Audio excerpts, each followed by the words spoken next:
Hey everybody, it's GobletX and welcome back to some more Magic Arena, and today I'm going to be playing a flashback draft of Kamigawa Neon Dynasty.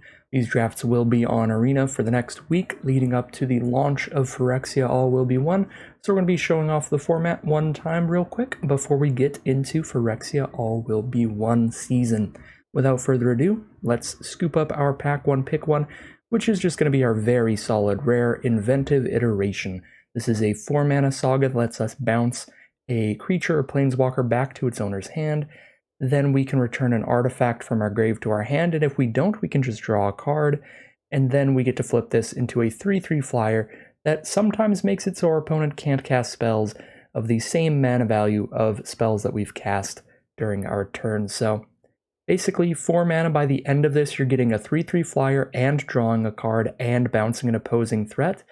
Much like all of the sagas in this format, it's a little bit slow, but once all 3 of those things trigger, you're getting a tremendous amount of value off of one card, and it's quite powerful. So we're going to go with Inventive Iteration there. Speaking of very valuable plays, we have 2 separate uncommons here that are excellent, and we're going to choose between those. Goshintai of Shared Purpose is a 4-mana 1/3 Vigilance that can spit out a 1/1 during your end step for each shrine you control. It's obviously a shrine itself, and if you get more of them, you can really spit out a ton of spirits. I think this card is very good. I don't think it's quite as good as the other uncommon, although it did help me in the Arena Open event pretty greatly, so I am very fond of this card. However, there is a Blossom Prancer as well, which is just an absurdly good rate for the mana cost and another 2-for-1 kind of effect. A 5-mana 4/4 reach, already a good body, and it lets you look at the top 5 cards of your library and put a creature or an enchantment from among them into your hand.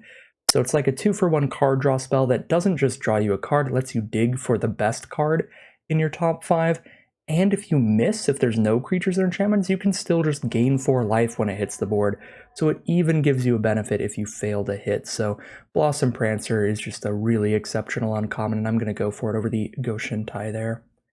We're now in Pack 1, Pick 3. We don't have any incredible follow-ups to our blue-green start. The best cards in the pack, well, I mean, this is a relatively weak pack. The best cards are like Repel the Vile is fine, Removal, Gravelighter's fine, and Black decks, but we could just take a suit up here.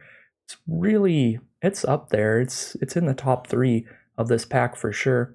It's a very good combat trick. For 3 mana, you make something a 4/5 until end of turn and draw a card.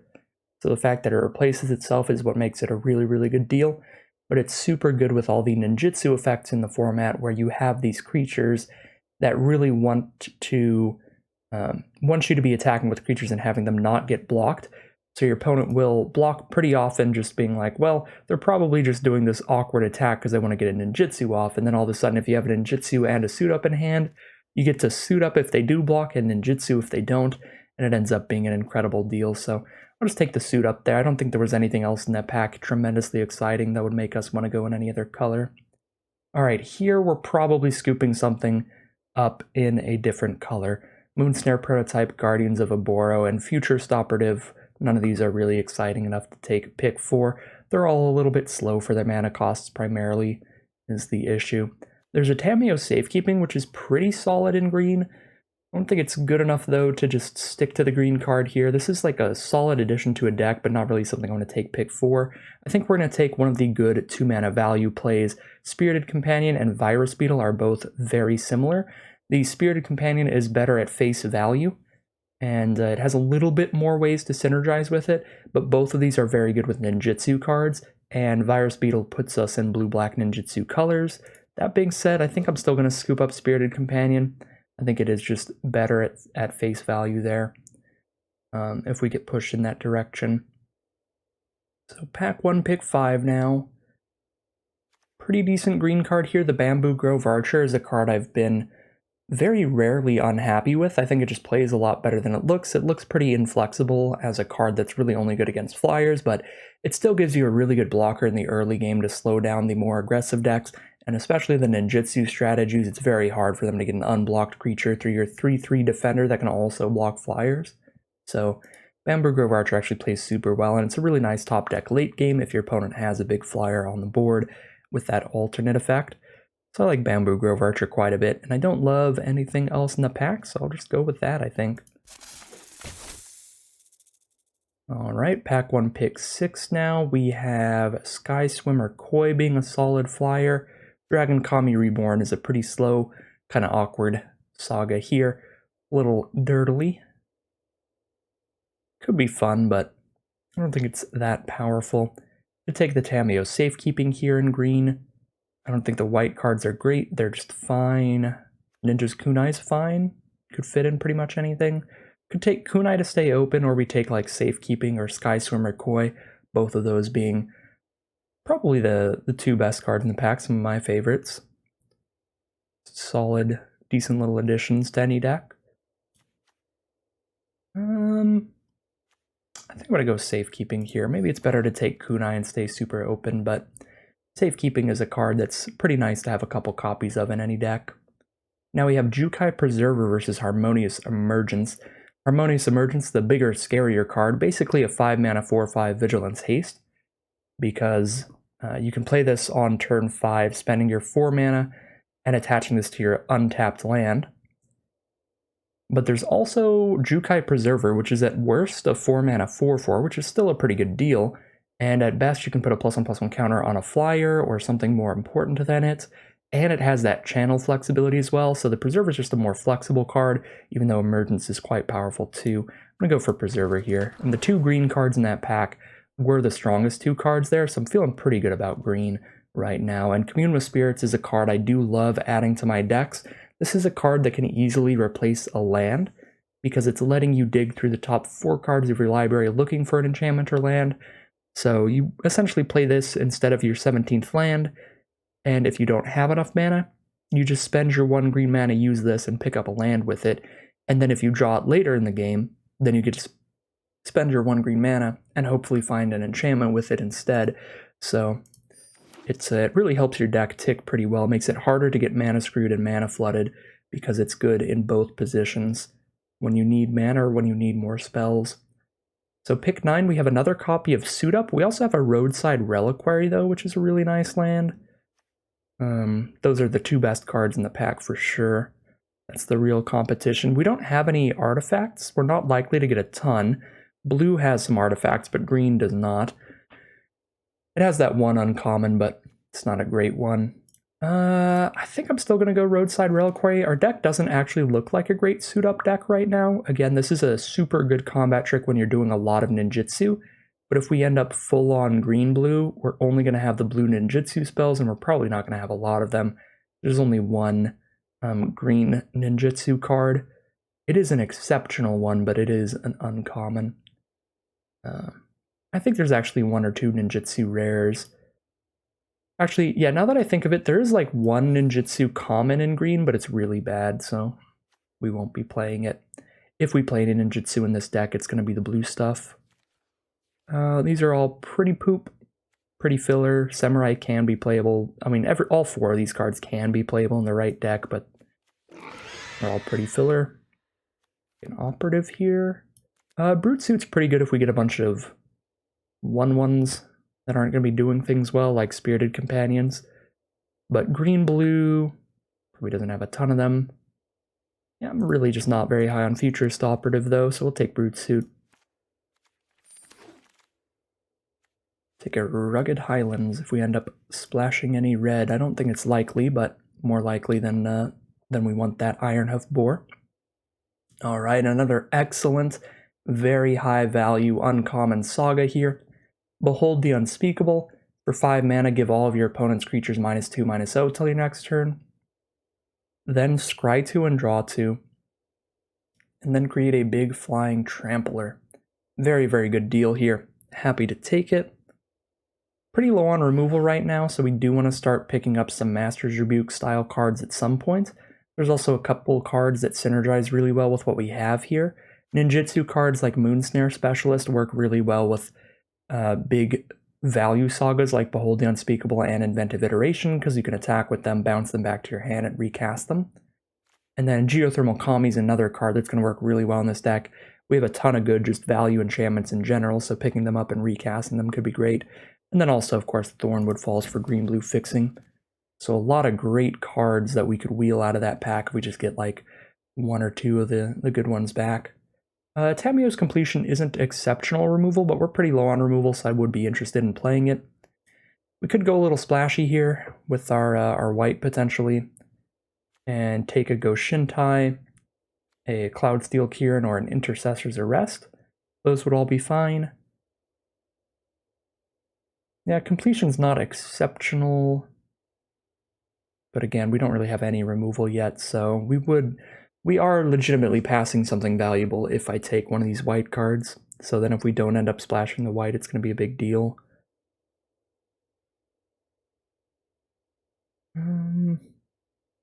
It's a slow enough format. I do enjoy splashing.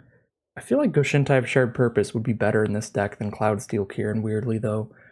So I think I take Goshintai of Shared Purpose. We're pretty enchantment heavy, doing well towards enchantment themes, so we splash in some Goshintais, maybe we can get the green and blue one and really pop off. Pack 2, pick 3, we have the Modern Age for a very, very nice, very cheap Saga versus Imperial Oath off the splash if we get that going. Still have 0 mana fixing so far for green, blue, white. I think I'm just going to go Modern Age. This is a really, really good deal. Imperial Oath is like probably the best common in the format. It's just a huge 6 mana play, putting 6 power and toughness on your board and scrying 3 to help dig you to your next big play. Scry 3 once you have 6 lands on board is incredible, just getting all those lands out of the way, but Modern Age is just really, really good for 2 mana. Hits our curve nice and consistently. Goes with what we're playing no matter what. Even if we get 0 mana fixing, we get to play the card and it's going to be exceptional. So we'll roll with that there. Nothing great in this pack. There's Roadside Reliquary versus Greater Tanuki as the best picks. I'm probably going to go with Greater Tanuki here. Decent top end of the curve, just a 6 mana 6/5 trample. That also gives us a way to pull out our planes for our Goshintai of Shared Purpose or any other white cards if we splash those in. So Tanuki seems like a solid addition. Yeah, and there's nothing off color that's that great. There's like a synthesizer and a silencer that are fine. Relatively weak pack. Pretty happy to just scoop up a Tanuki there. Another relatively weak pack. There's like a bunch of red cards here, but none of them are even that good. Take the blue-red duel. Take the Guidebot. Guidebot is a card that can pop off in the right game. You can draw a lot of cards off this over time if it lasts on the board and you're not under much pressure. It's not a card I'm a huge fan of though, because it is pretty bad if you draw it in the wrong instance. Like if you're against the aggro deck and this is your turn 4 play, you're going to have a really bad time. But I have seen it really work out for some opponents sometimes. I'll take a Mirror Shell Crab as well. That card is fine. Yeah, I don't know. I'll just take a Mirror Shell Crab. I'm pretty far off of the Guidebot. Well then. Probably in a pretty good color here. Pack 2, pick 6, Tameshi Reality Architect. 3 mana for a 2/3. Whenever one or more non-creature permanents are returned to hand, draw a card. This ability only triggers once each turn. So, it could work with the 4 mana 4/3 that returns an enchantment to my hand if I pick up like one of my sagas before it flips into a creature. But the main thing is that also for a white and X, I can return a land to my hand and return an artifact or enchantment with mana value X or less from my graveyard to the battlefield. So that is a really good white splash kind of card. We'll take the Tameshi there. Now we have a Fade into Antiquity. I was going to say Fade into Obscurity, but that is a different card.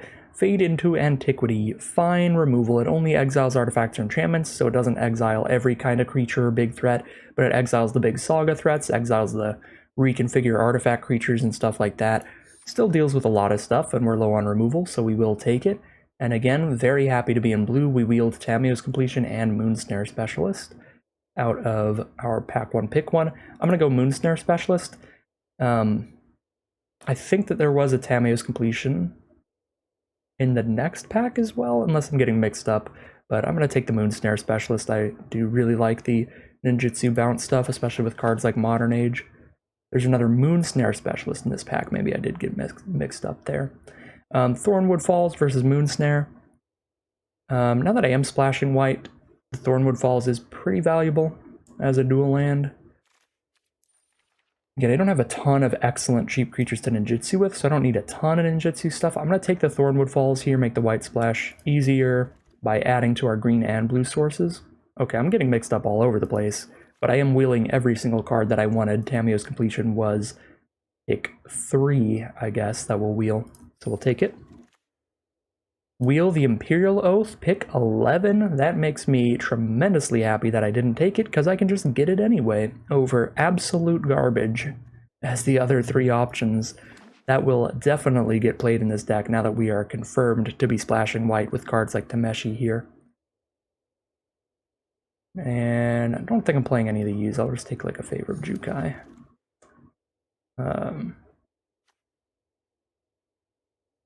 Pretty low on 2-mana stuff. This gives me another artifact as well. I'll take the Decoy over the Cliffs. I don't think I'm going to splash white and red. That feels unlikely. I'm going to open up the 5-color Mythic and be really sad. Okay, no, we didn't open that up, so we're good. What do we have here? We've got another Fade into Antiquity, but we probably just need to take Uncharted Haven to make sure our mana works nice and well.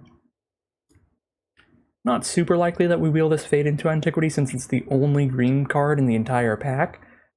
But hopefully every other green drafter has a solid secondary color to pick from here.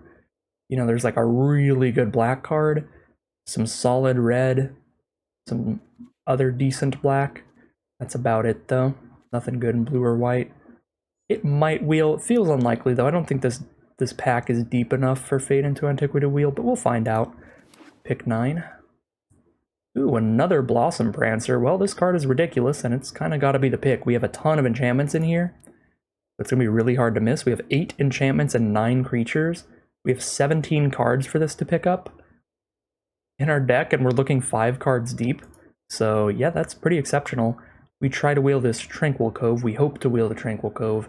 It's way more likely to wheel that than the Blossom Prancer, but still definitely not guaranteed. So I am crossing my fingers a little bit there and hoping. Take another look at our mana curve here. Again, we're doing really great on the late game stuff. I think I just want some more 2s primarily to fill this deck out, but we don't even need that many of those. But that would be helpful. That would make the deck excellent. And we found a really good one. A lot of enchantments in the deck, and we do want some more, so Weaver of Harmony seems like a solid addition to me. 2 mana 2/2, give our other enchantment creatures +1/+1. We could take Network Terminal, but it's pretty slow mana fixing, a 3 mana mana rock here.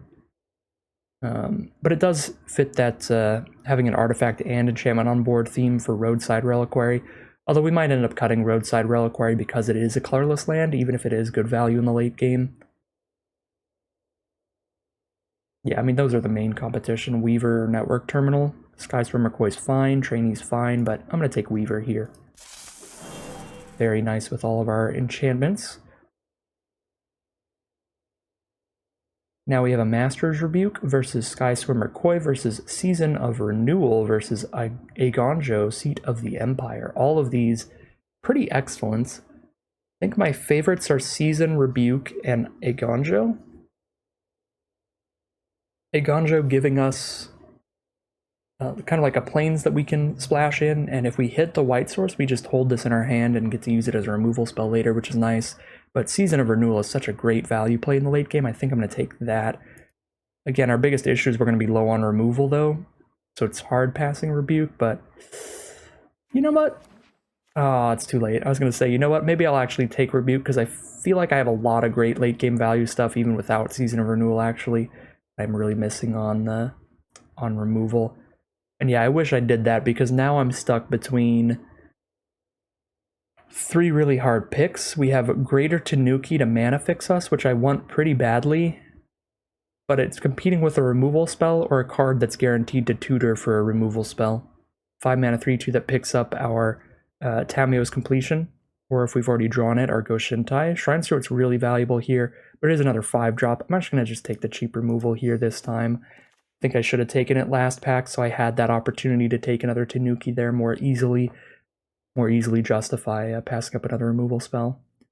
However, here, now we do still get to pick up a mana fixer, Ecologist's Terrarium. 2 mana little artifact, picks out whatever basic we need, puts in our hand, and puts a counter on something later. It's a fine enough way to fix us. We do have a Thornwood Falls here, pick 7. Excellent mana fixing. I am taking it over Grafted Growth because, again, I'm not a huge fan of like these 3-mana rock sort of things. Rather have just a natural dual helping us out. Passing another Commune with Spirits, but that's okay, we've already got one. Harmonious Emergence here is about it. Don't even know if we'll play it. We're getting a lot of 5-mana stuff to do, but we'll see. Now a Fade into Antiquity did wheel. Next pack is where we see if our blue-white dual land wheeled.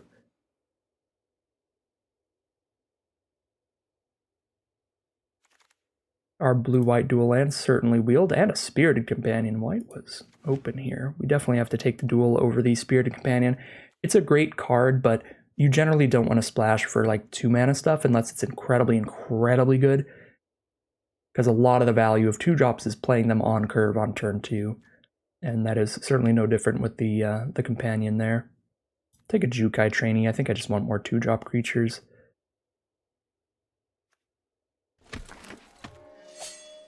Take a Koi. And deck's looking pretty good here.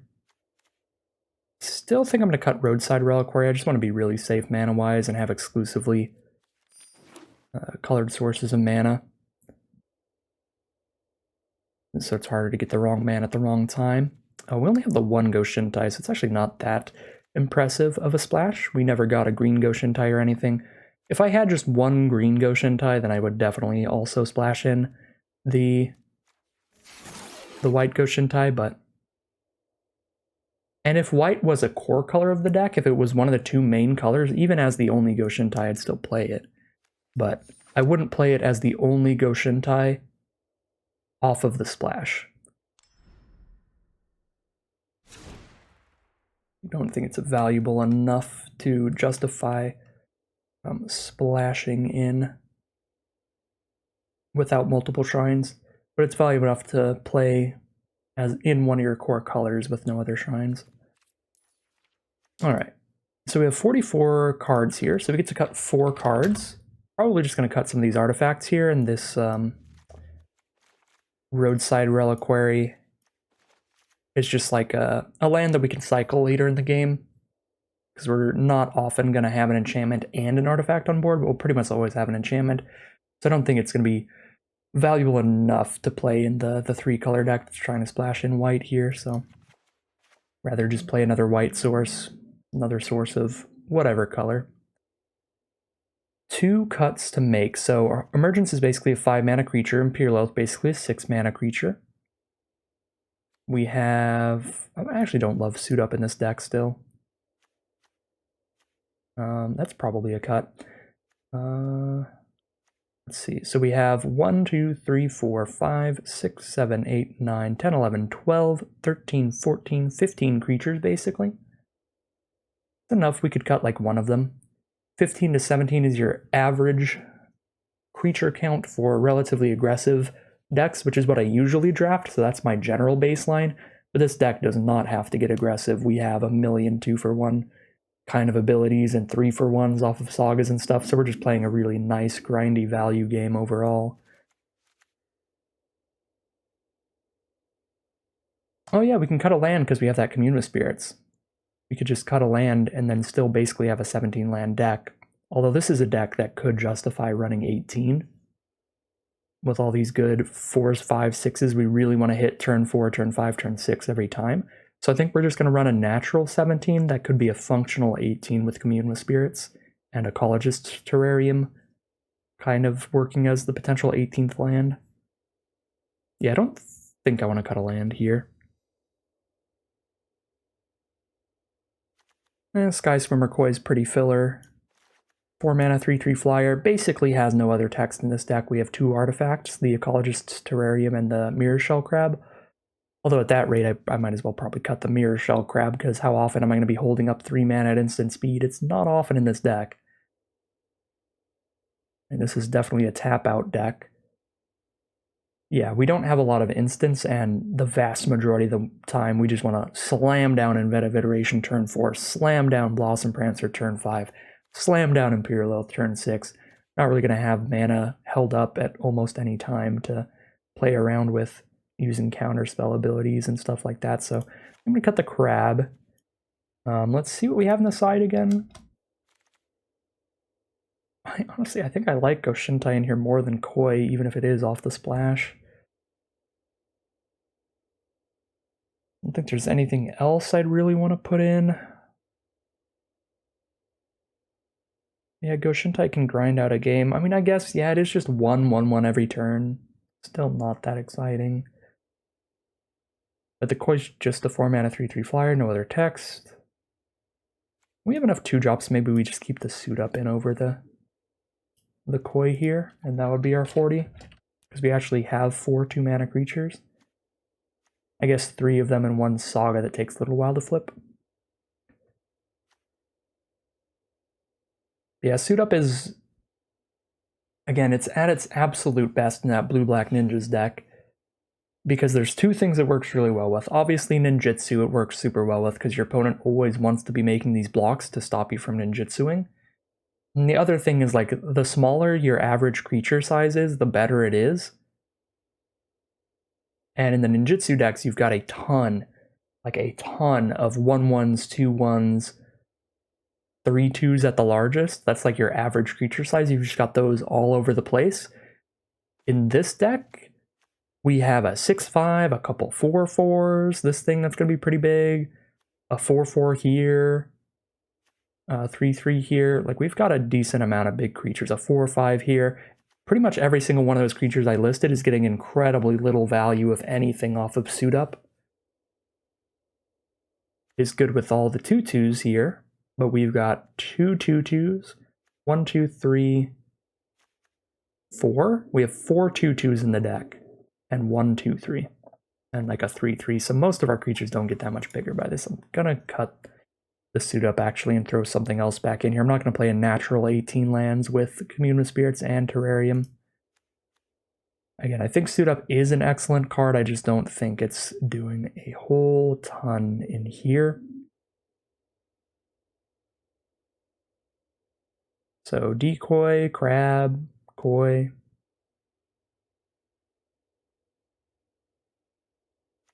Goshintai, maybe. I guess I could play this Sentinel. This feels really bad, though. Just a 3/3 to block with.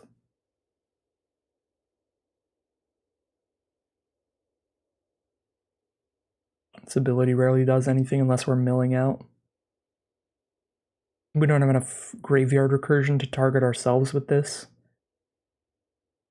and get much value there. We have the 1 Season of Renewal. Yeah, the Sentinel's not really doing much.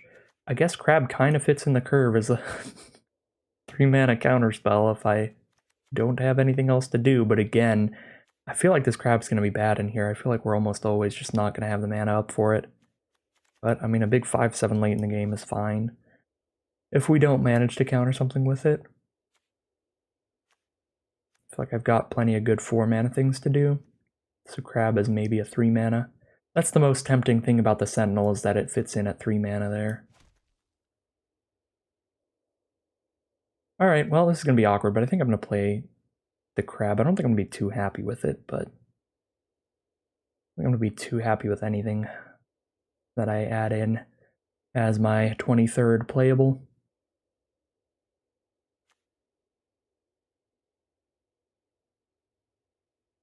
Yep, we'll roll with a deck like this. Let's make sure our mana base is good.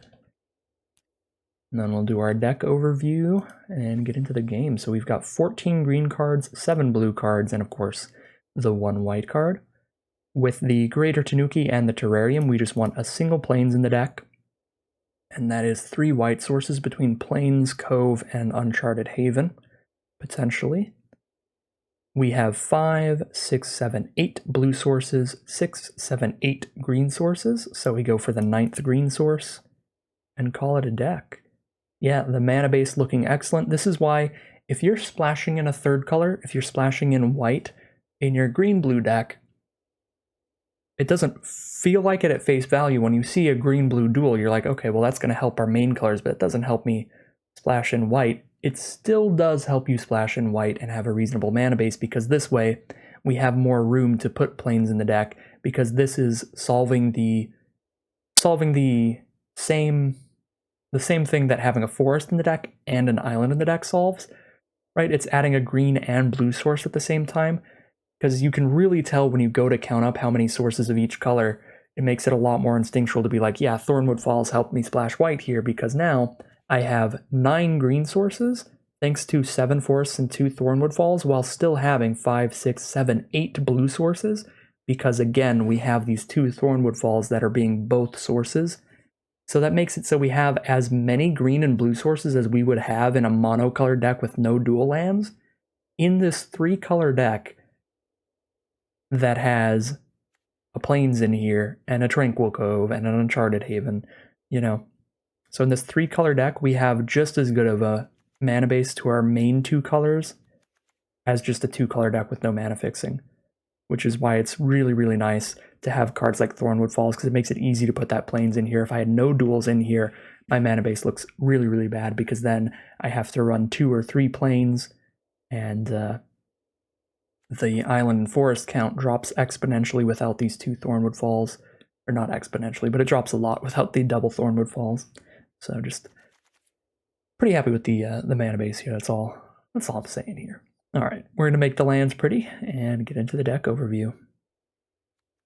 All right, here's a look at the deck we're going to be playing today. This is a green-blue value pile, something that Kamigawa Neon Dynasty is really good at. There's just a ton of sagas that have really good grinded out sort of value abilities, give you a lot of card draw or card selection, as well as creatures with really good enter the battlefield effects that can also sort of draw you cards, and that is something that this deck is chock full of. We have sagas like the Modern Age grinding out a lot of value over time as they flip. This one is going to draw us 2 cards, discard 2 cards, and flip into a 2/3 flyer, all off of 1 card. The Inventive Iteration here is going to bounce an opposing threat, draw us a card, and turn into a 3/3 flyer, again, all off of just 1 card. Behold the Unspeakable is going to reduce our opponent's creature's power for a turn, then let us scry 2, draw 2 cards, and make a big flyer. And 2 Blossom Prancers are really nice creatures, putting a 4/4 reach on the board, and again, drawing us another card when they hit the board. So a ton of great value plays like that. Imperial Oath is another one, spitting out 3 2/2s and scrying 3. By the time we have 6 mana, that scry 3 translates pretty directly into being about as valuable as like draw 1 or draw 2, because we get to scry away any extra lands there at 6 mana, dig into some powerful plays. Season of Renewal becomes a very big draw 2 late in the game because it's a selective draw 2. We take our best creature and enchantment from our grave to our hand, which, if we're really lucky, this turns into like a 4/1 instead of a 2/1. We cast our 1 spell to pick up our 2 cards, but if those 2 cards are Blossom Prancer, Behold the Unspeakable, all of a sudden those 2 cards are going to also draw us an additional card, making it kind of like we got 4 things out of this, which is huge, of course. We've got a decent amount of interaction here. It's not exceptional interaction though, so that is where I think the deck is the weakest. We have Tamiyo's Completion to shut off any artifact, creature, or planeswalker, couple Fade into Antiquities to exile artifacts and enchantments, and 1 Master's Rebuke to deal some damage to a creature, so that's all for our removal. We also have the 1 Mirror Shell Crab counterspell that's a little awkward in the deck because we don't have a ton of instant speed stuff to do, so it'll be really hard to hold up that 3 mana to counter something. So I think more often than not, we're just going to randomly play this as a 5/7 in the end game. But this was like our 23rd playable, so it happens sometimes. It's just in there to be in there. Other than that, though, Tamiyo's Safekeeping to protect our important cards from removal, and Tameshi being a really, really good value play, kind of bomb thing. Part of why we're splashing in the white, we're splashing in white for Tameshi and this Imperial Oath. And our mana base is pretty exceptional at doing that. We have Commune with Spirits digging for land in the top 4, Ecologist's Terrarium taking any basic from the whole deck, and then of course we have Tranquil Cove, double Thornwood Falls, Uncharted Haven for a bunch of dual lands that help with the mana, and the 1 Plains to search for off of the Greater Tanuki Ecologist's Terrarium spells. So really nice mana base here, really nice grindy kind of deck here. We'll see how it does as we head into the gameplay. Alright, here we are in game 1 on the play. We've got a turn 2 Modern Age, just digging for lands to get to the double Blossom Prancer on 5. a very powerful late game. We'll roll with it here. If our opponent's deck is pretty aggressive, they could put us under a lot of pressure here, but if not, we should be in a very good position because we have an excellent late game. Alright, we do need more lands, but I do specifically need another forest. That being said, I'm not really going to Moon Snare that soon. I think I'll discard it and I can just Season of Renewal a little early this game, worst case scenario. Once they kill my Vector Glider, I can just Season Renewal the Modern Age and the Specialist back. They're going to cycle into Mnemonic Sphere to draw a card. And play a Moon Circuit Hacker. Unfortunately, we don't have anything to block that. Well, now we have a Weaver of Harmony I can trade into it. Definitely need to keep the forest for the second green source. Do I have any double blue in this deck? I think I have one. I have Behold the Unspeakable and Mirror Shell Crab. Still think I'm discarding the island, though, because I need the forest right now, and I want to play Weaver this turn and have Season of Renewal to pick up Weaver plus Specialist later. And I'm definitely not discarding a Prancer, definitely not discarding the white source, in case we hit one of our white cards. Yeah, so I'm just going to go Weaver here. Turn 4 play is going to be Season of Renewal here, so we'll just offer the trade. And the trade is accepted. They don't cast a suit up or anything. Another Moon Circuit Hacker it is. Well, pretty glad we blocked then. And here's where our Uncharted Haven is going to be quite valuable because, as you can see, we already have the white source, so we just get to play Haven as the second blue in case I hit one of my double blue cards. And now our mana base is perfect, and we're going to start casting Blossom Prancers next turn. We're in a very good position to try to take over this game in the long run. And I can even make the most of my mana and just drop a Season of Renewal right now, draw 2 here, which I think I'll do. I could keep it in the hand to like really grind out a long game by knowing I can get Prancers back whenever they die. But I think I want to be mana efficient and just get the value out of it right now because my mana is going to be soaked up for the next like 4 turns. Next turn I'm going to play Prancer, pick up a card. Turn after that I'm going to play Prancer, pick up a card. The 2 turns after that I'm going to be playing whatever I picked up off the Prancers. It's going to be like 5 turns until I Season of Renewal if I don't do it right now. So I'm just going to get this value. Stay mana efficient here. And I have so many cards in hand, I can just Harmonious Emergence instead of Prancer here. I don't need to draw something from one of these just yet. And Emergence is a pretty solid threat. Yeah, my most threatening card here. Do not like that auto tap. We want to put this on an island. Cool.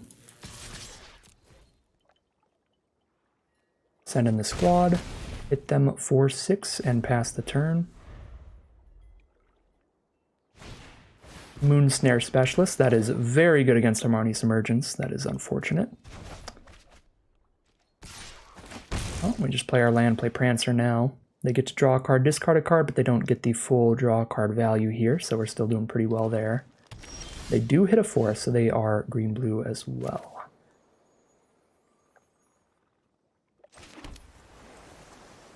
Discard a Jukai Trainee. Alright. Good Specialist. Nothing great to bounce, though. I think we're just playing a Prancer. See what we hit. It's going to change things. Oof, Inventive Iteration. Pretty good value there. I'm going to hit here, even if they bounce the Prancer. I don't take 1,000,000 damage, and I'm still in a great spot for the long game. Next turn I have the mana to play Weaver plus Iteration, which should be excellent. Ooh, Roaring Earth. So every time they play a land, they get a +1/+1 counter on one of their cards. They're going to start juicing these up, making them big enough to attack and block well here. Still not big enough yet. And if they have a suit up, they would win the fight even without the Roaring Earth, so if they go for any attacks, I'll just block. I lose the Blossom Prancer, it is not that bad. I've got another one. And it already kind of accomplished its goal. Okay, so 6 mana, again, I can Weaver plus Iteration, which is probably the play. Weaver post-combat, so I can get that extra damage in. Don't want to bounce the Moon Snare Specialist. I could bounce the Trainee, and then the only way that they kill Prancer is double blocking with their 3/3 and 2/1, and then I just attack with everybody. Yeah, Gonna be pretty aggressive here. Yeah, let's iterate. Let's get aggressive. I'm not bouncing the specialist because I don't want to let them bounce my stuff. All my stuff, except for the Weaver, does have good enter the battlefield effects, but it's more important to leave them on board and pressure their life total right now. We have more than enough value coming up. I'm going to draw another card next turn. I'm going to draw a card off this Blossom Prancer. I can dig for another spell with Commune with Spirits. We just need to focus on keeping our opponent under pressure here and trying to beat them down. Yeah, and they do take the double block here, which feels pretty excellent for us. They're at 9 life now, with no creatures left on board. We have a 3/4 flyer, a 2/2 with some good abilities, and another potential 3/3 flyer soon enough. They're going to fade into Antiquity the Saga, so never mind about that. And play a Jukai Trainee. Now I can go ahead and Specialist away the Trainee and hit for 5. Seems fine by me, and then I still have the mana up to Commune here. Again, just staying aggressive.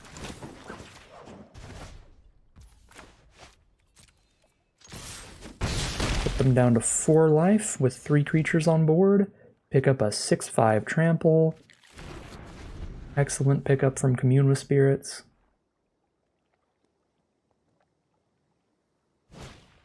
There's a Moonfolk Puzzle Maker for 1 blocker and a Jukai Trainee for a 2nd. So they barely survive, but Fade into Antiquity off the top means we have lethal on board. And that's going to be game 1.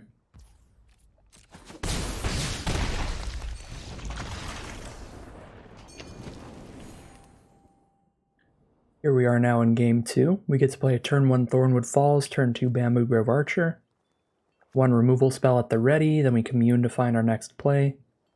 Doesn't have any late game, but your opening hand doesn't need much late game. Just need to make sure you can set up the early game, and we can certainly do that here.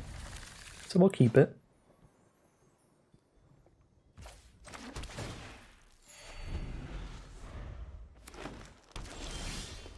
Greater Tanuki I can use turn 3 to pick up a white source if I need it. I don't really need to play Archer till they play a Dork. It's more mana efficient to do so, but I'm interested in seeing if I draw into Tameshi or something that needs the white source, because if I don't, I might just want to hold Tanuki in hand. I don't know, here I'll play the Archer for now. I'll stay mana efficient. Oshintai of Boundless Vigor. I am going to exile the heck out of that thing, and we do draw Imperial Oath, so I am going to actually channel the Tanuki for the white source here. And then we'll fade that next turn. Because it's only going to be a 2/2 here, so I can still block it. Alright, 1/1 Death Toucher. That's just going to keep hitting me for a while till I get Samurai, and then I'll trade 1 Samurai into that. Last turn, they're going to get a counter on that. I'm going to channel the Tanuki and grab a Plains.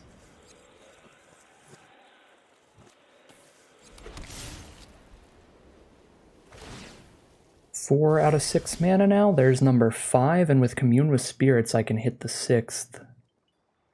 Although if I hit something like a Blossom Prancer, I'm almost definitely just going to take that instead. Let's fade first. I guess I should Commune first in case I hit something really good that I'd rather do. Yeah, we'll Commune first. Behold the Unspeakable. That is powerful enough to make me not want to just grab the guaranteed Imperial Oath mana. That thing is ridiculous. Can't cast it this turn, but I can fade into Antiquity and still hold up a safekeeping.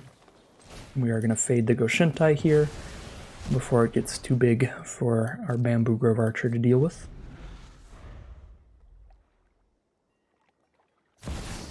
Jugan defends the temple. Well, that feels pretty bad. That is a mythic rare enchantment hitting the board as soon as I exile the big scary uncommon. That is obviously not good. We're going to want to hit another Jugan defends the temple, or Jugan defends the temple, fade into Antiquity here. I could trade a safekeeping into the Fang here, but I've got Behold next turn, so the Fang doesn't hit me at all, and then I have Imperial Oath, so I don't think I should do that. Inventive Iteration. Just kill their human monk here. It's kind of cool, and then I do still draw 1 card next turn instead of scry 2, draw 2, so I don't dig as far. for my answer to the Jugen, but they just get a counter on Fang and that's it with this if I just kill the human monk.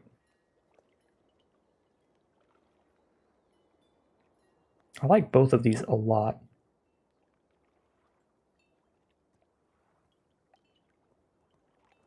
I guess I can still kill the monk with Inventive Iteration next turn, but then, like, I like killing their mana right now so they can't Imperial Oath next turn if they just go Land Oath. Would not be a fan. Yeah, I'm gonna actually Iteration first here and just kill this. Kill this token. And then I guess, because the Fang's gonna be a 2/2 Death Toucher, I might actually... I still don't really want to trade Archer into it. Oh my god, they have the white Goshintai as well? Well, now I don't feel as bad for exiling the green one, because if I exiled Jugen, then them having 2 shrines on the board would still be a really, really bad time for me. So we're like stuck between a rock and a hard place here. Just a ton of high power plays from our opponent that are going to keep us under pressure here. And draw a card. There's the Imperial Oath mana, so we can try to scry towards the removal for this flyer. We do pretty desperately need, so let's scry 3. There's Master's Rebuke. We'll draw that, hold a Blossom Prancer for later. The flyer's just a 2/2, but it gets more counters on the rest of their creatures, which is the problem. But yeah, we can kill it. We have so many things we can shoot a 2/2 with Master's Rebuke. Yeah, their next creatures, they get to dump all of their extra mana, and so they're just really buffing them up. Another Goshintai of Boundless Vigor. Good lord, this is an incredible deck from our opponent. That's 3 Goshintai, only 13 cards deep. They haven't even seen nearly half their deck, and they've got 3 Goshintai here. The card deck is pretty excellent as well, but this is going to be a very, very hard fight. Now, even if I deal with the Remnant, they have double Goshintai to get 2 1/1s and 2 +1/+1 counters every turn, which is just absurd. All right.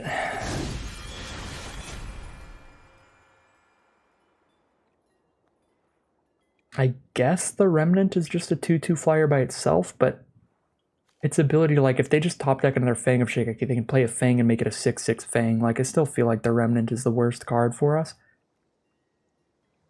And it's not going to take that long for them to get 5 modified creatures and make this a 7/7 flying trample. Yeah, I do, like, really need to kill this. So we Rebuke, then we don't have the mana up for Behold, so we Rebuke and Modern Age here. For Modern Age, I have to discard the Tamiyo Safekeeping, I guess.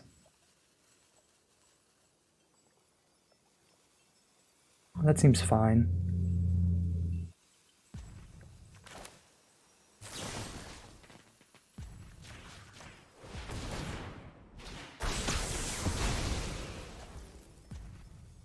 Yeah, I'm not loving our position here.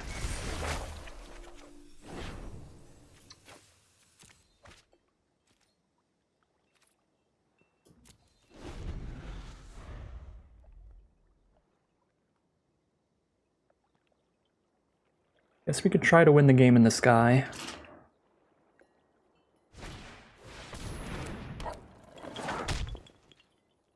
Golden Tail Disciple is fine. Just gotta get rid of one of these Goshintai, and we gotta do it soon. Mirror Shell Crab, that is not gonna do it. Probably discard that, that's a ton of mana. 4, 5, 6 mana. Can't play 2 spells no matter what.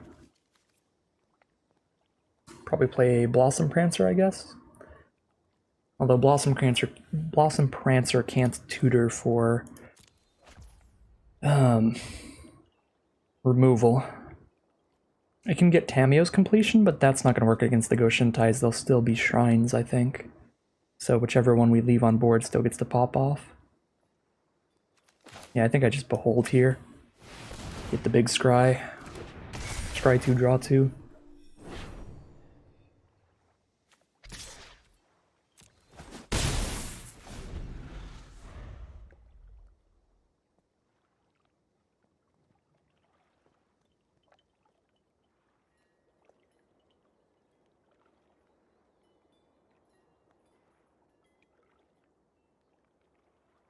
We just need Fade number 2. Era of Enlightenment. They get to scry 2. Next turn they get to gain 2 life. After that they'll get a 2/2 first striker.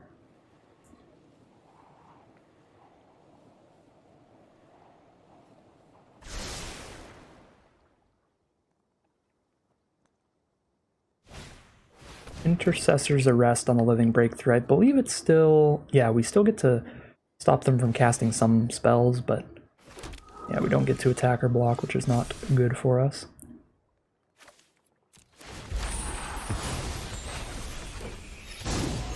Scry 2, draw 2. These are not good for us. There's a Moon Snare Specialist. Could bounce the Goshintai, then play a 2-drop so they can't recast it. Right, so I bounce this one so I get rid of all their +1/+1 counters. And then I play Weaver of Harmony and they can't play 2s or 4s, so they can't replay the Goshintai that turn, and that slows it down a lot. This seems quite reasonable. I'm not holding on to the ninjutsu to like redo a Behold the Unspeakable, but it does slow them down quite a bit, which is pretty important. I think that I am going to do that here.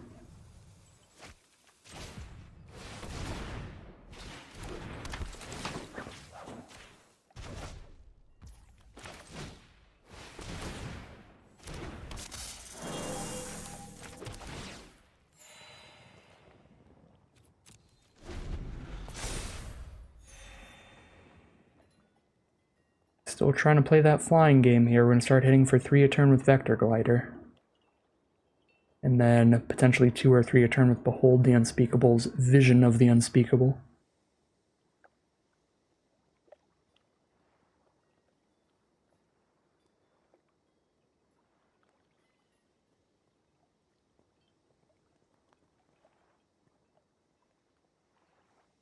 It was a very uphill battle.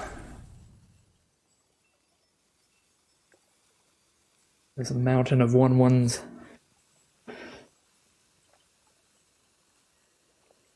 But we'll just keep on keeping on here.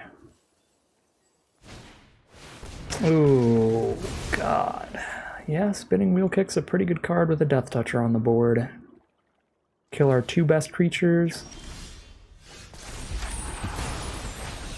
That is pretty exceptionally not great for us. So now we draw Prancer and Terrarium here.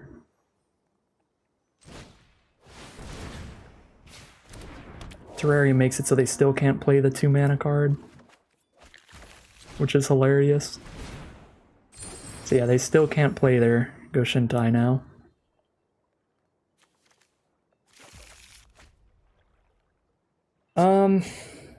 If I don't play this land, I make the Vision 1 power and toughness bigger, but if I do, then it makes it more possible for me to play Blossom Prancer and whatever it picks up. 1, 2, 3, 4, 5, 6, 7. Yeah, so if I play this land now, next turn I'll have 8 mana up, which means I can play Prancer, pick up my Tamiyo's Completion, play the island, and play the Completion, so I think I need to be open to doing that. Although I guess, as we said before, Tamiyo's Completion doesn't really help against the Goshintais anyway. Do any other 4-drop creatures help? I mean, I guess Tamiyo does help against the Shrines, because we can shut off Goshintai's ability, just period. Even though the smaller one can keep getting bigger and bigger, they can't keep making 1/1s. Yeah, no, I need to play the land in case this finds Tamiyo's Completion. 3 green sources, 3 blue sources, 1 white. We go...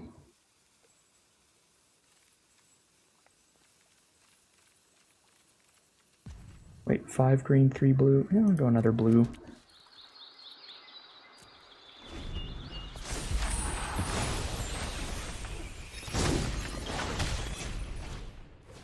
Alright, Commune with Spirits from our opponent.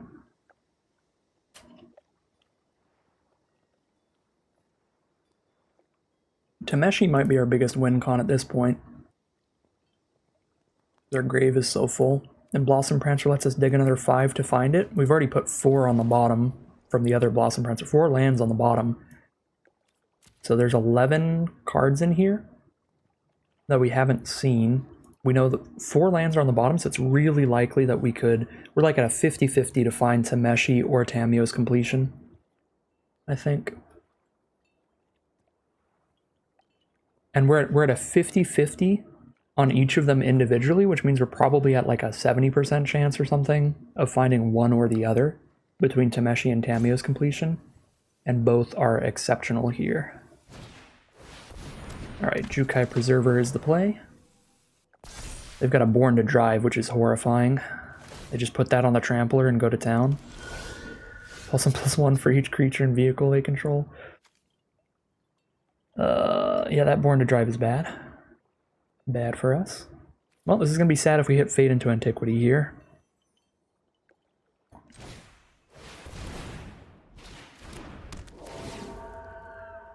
We did not hit Fade into Antiquity. We did hit Tamio's completion. That means in the top 6 cards of our library now, there's a Fade into Antiquity and a Tameshi. But we take a Tamio's completion here and shut off the white Goshintai so they can't get more creatures. We go for the attack before I play any cards. And then I play the land to be able to do that.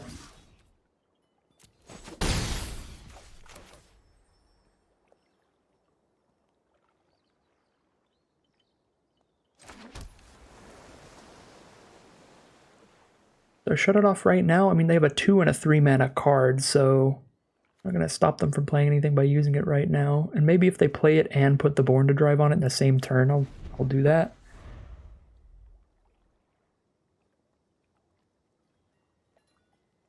I'll put it on the green one instead of the white one.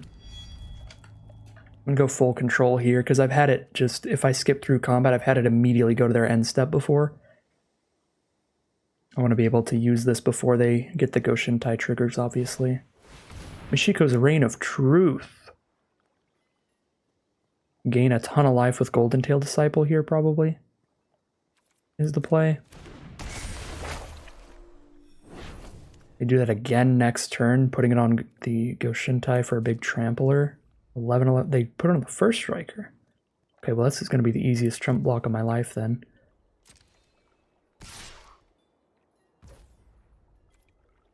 Yeah, I mean, snap trump. I'm happy they didn't put that on the life linker. Okay, now this is, what, main phase after this? Alright, main phase 2.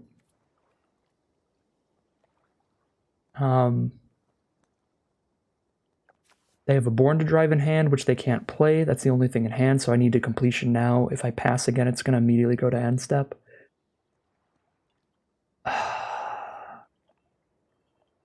I want to get this one so bad, but if I don't get this one, it's going to get, what, +9/+9? It's going to be a 10/10 trampler. They're going to put a Born to Drive on it. It's going to be 1, 2, 3, 4, 5, 6, 12. Jesus. Yeah, we have to complete the trampler, and they get to just keep getting 1/1s here and going wide. That's unfortunate. I don't see another option here. I don't want to get absolutely steamrolled by trample. Then I have to shoot this one.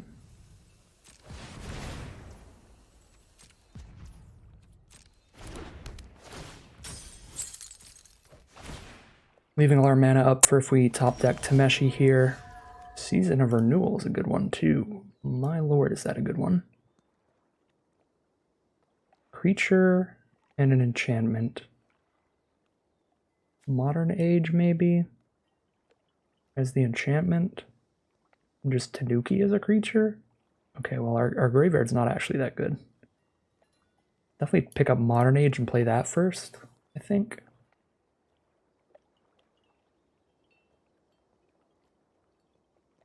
Probably just dying to them being really wide with this Goshintai.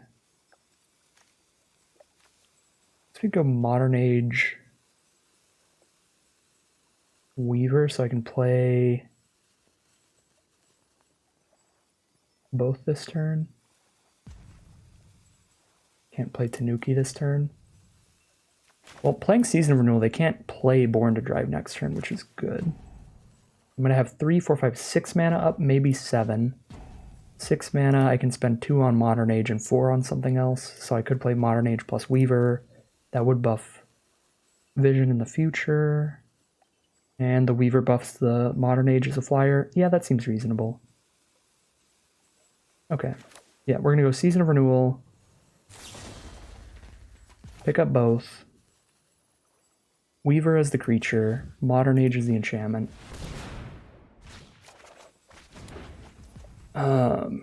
Then I combat first.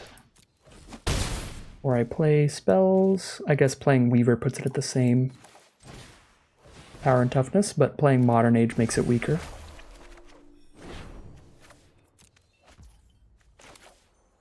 Oh, I should have terrariumed first. Guess I'll terrarium here. Could have hit for 1 more damage. That might add up here.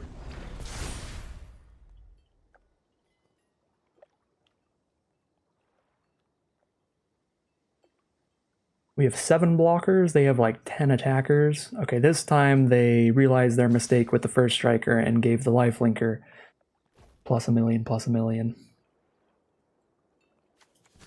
Unfortunate. We would be in a monumentally better position if if they just gave the first striker plus a million again. Another land. We know the bottom 4 of our library lands, so we should have like 0 left. And there's Tameshi. Tameshi's big stuff here, and Tameshi does draw us a card when we use the ability. White and X, we have 1, 2, 3, 4, 5 for X. Return an artifact or enchantment 5 or less. Pick up the Terrarium. Do 6 mana and pick up Tanuki, if I have enough. Blue and then a white and 1, 2, 3, 4, 5. And cost 6 mana to do Tanuki. I think Vision's going to be bigger now than when I pick up Tanuki. I think I attack now and then pick up Tanuki. I guess it'll be the same size. I'll have 2 cards in hand again. Yeah, we'll attack first and then Tameshi. Pick up Tanuki.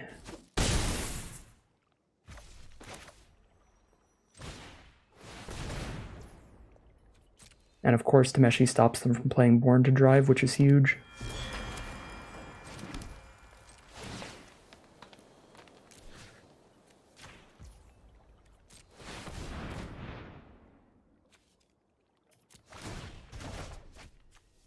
We draw a card. Get our Tanuki to the board. Pick up a Fade into Antiquity for the white Goshintai. Or the Portrait of Michiko. But I think I need to fade the Goshintai and just keep playing 3 mana cards to stop them from using this Born to Drive.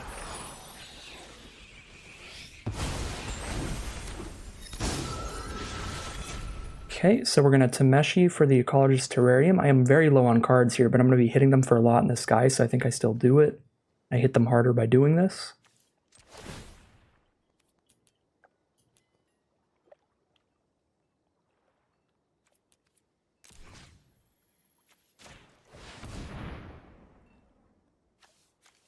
Picking up the cards makes Vision bigger. Terrarium to hand makes Vision bigger.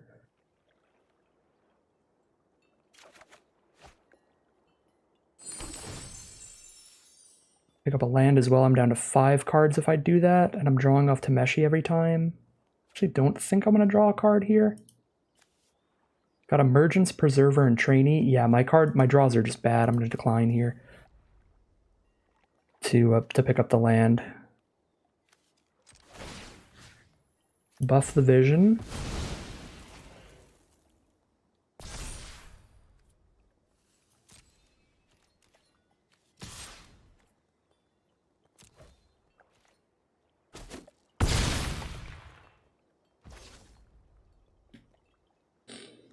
They take 8, 9, 10, 11. They take lethal next turn. I just need to survive next turn's attack now. So we just fade so they don't have Born to Drive. I guess I fade the Lifelinker. And if they don't top deck, we kill them next attack. 8, 9, 10, 11. Should be more than lethal. I actually fade the Lifelinker here. I have to fade something to stop them from casting Born to Drive. I guess if I keep Tameshi on board, then I can still find another way to lethal by drawing more cards, but I'm going to be extra safe and guarantee life total. Guarantee their life total is 11 for definite lethal next turn. So they have to top deck removal that doesn't cost 3 mana. Or we're going to kill them on the next attack. In the sky. I guess if they top deck a reach creature that doesn't cost 3, then they can do that as well.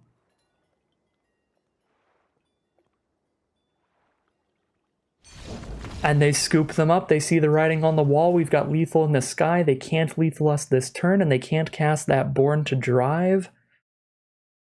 That was a real Clash of the Titans there. That was 2 extremely powerful grindy decks for a tremendously long game. We went all the way down to 6 cards. That just shows you how much card draw and values in our deck. We were at 6 cards at the end of that game. They were at 18. They had some really powerful grindy options, primarily a bunch of Goshintais, but we had a lot more card draw, and we had to dig deep to compete. We very narrowly won that game, and we drew 12 more cards than our opponent. That is how powerful the action that they had there was. Very good deck from our opponent. Very well played overall. I think they probably should have given their thing with lifelink the bonus earlier, but that was about the only thing that I think they could have done really monumentally differently there. And we definitely made some misplays throughout as well. Hard-fought game. Hard-fought game for sure. We're going to be 2-0 heading into Game 3 now. Here we are in Game 3 against Lola Man. They are a very, very good limited player and streamer. I think they've been top Mythic very frequently. Highly recommend their content if you haven't seen it before. But I'm terrified, because Lola Man is a very good player. We're going to start with Modern Age here, I think. And then play the Weaver when we're buffing it later. Probably discard Preserver if I hit something good. Because I'm going to play Iteration turn 4. Yeah, I'm going to play Uncharted Haven next turn, probably. Lola Man is on black-red, very aggressive black-red artifacts is the archetype. At 5 mana, I can get rid of this Automaton. I can't do it yet. I've got double blue, I've got double green. I'm actually going to discard the tap land here then, I guess. Play Weaver. Okay.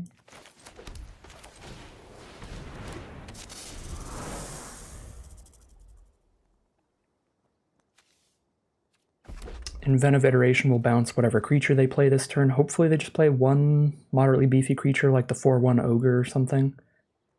And then Iteration can bounce that. And then we know what we're doing turn 5. Ooh, when that leaves the battlefield, they draw a card. So if I Iteration it, they draw a card here. That's a moderate yikes. I guess I just get ready for Fade then. Don't play Iteration just yet. Or I could play Iteration and not bounce anything. I think I'm just gonna play a tap land and pass.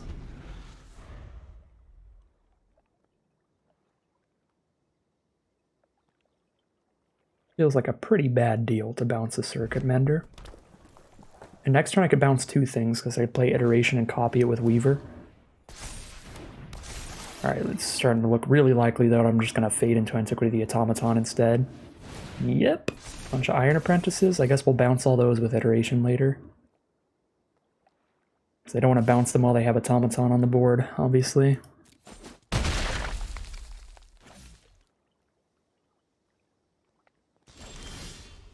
Bamboo Grove Archer. Send in the Vector Glider, see what happens. Fade the Automaton.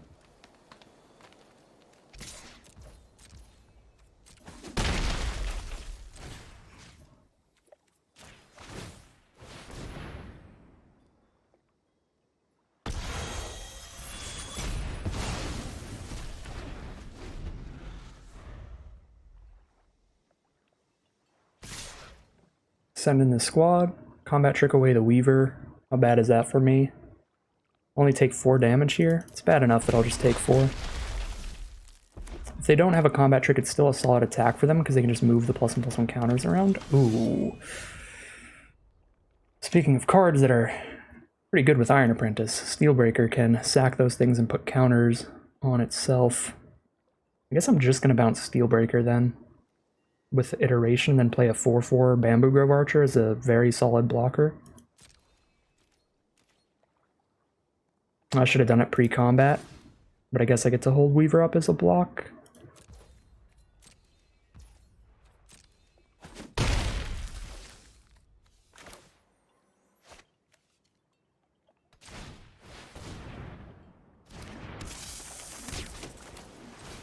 Yeah, I should have just hit with it. I don't think I'm going to be blocking with a Weaver again.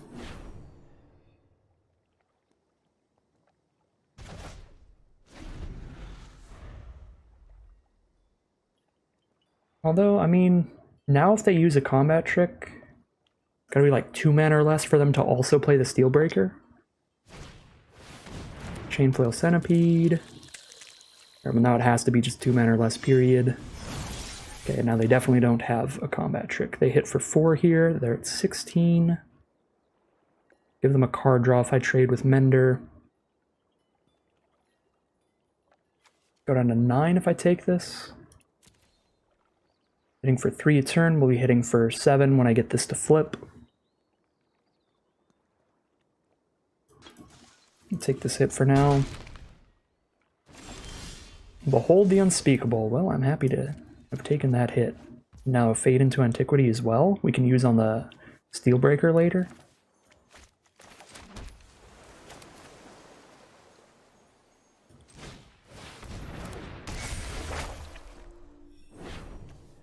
I might as well copy this.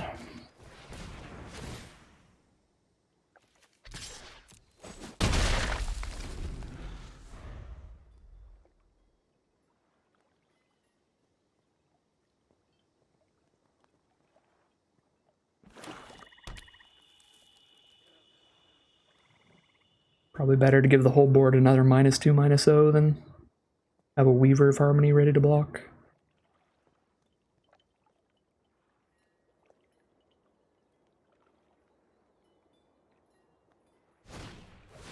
Twisted Embrace. Weaver of Harmony probably dead, yep.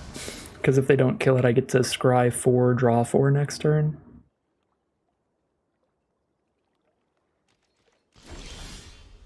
Okay. Scry 2, draw 2 it is. Tameshi being the draw, sure. Tameshi the Weaver back. Ruin some days here. Probably better than Fade right now.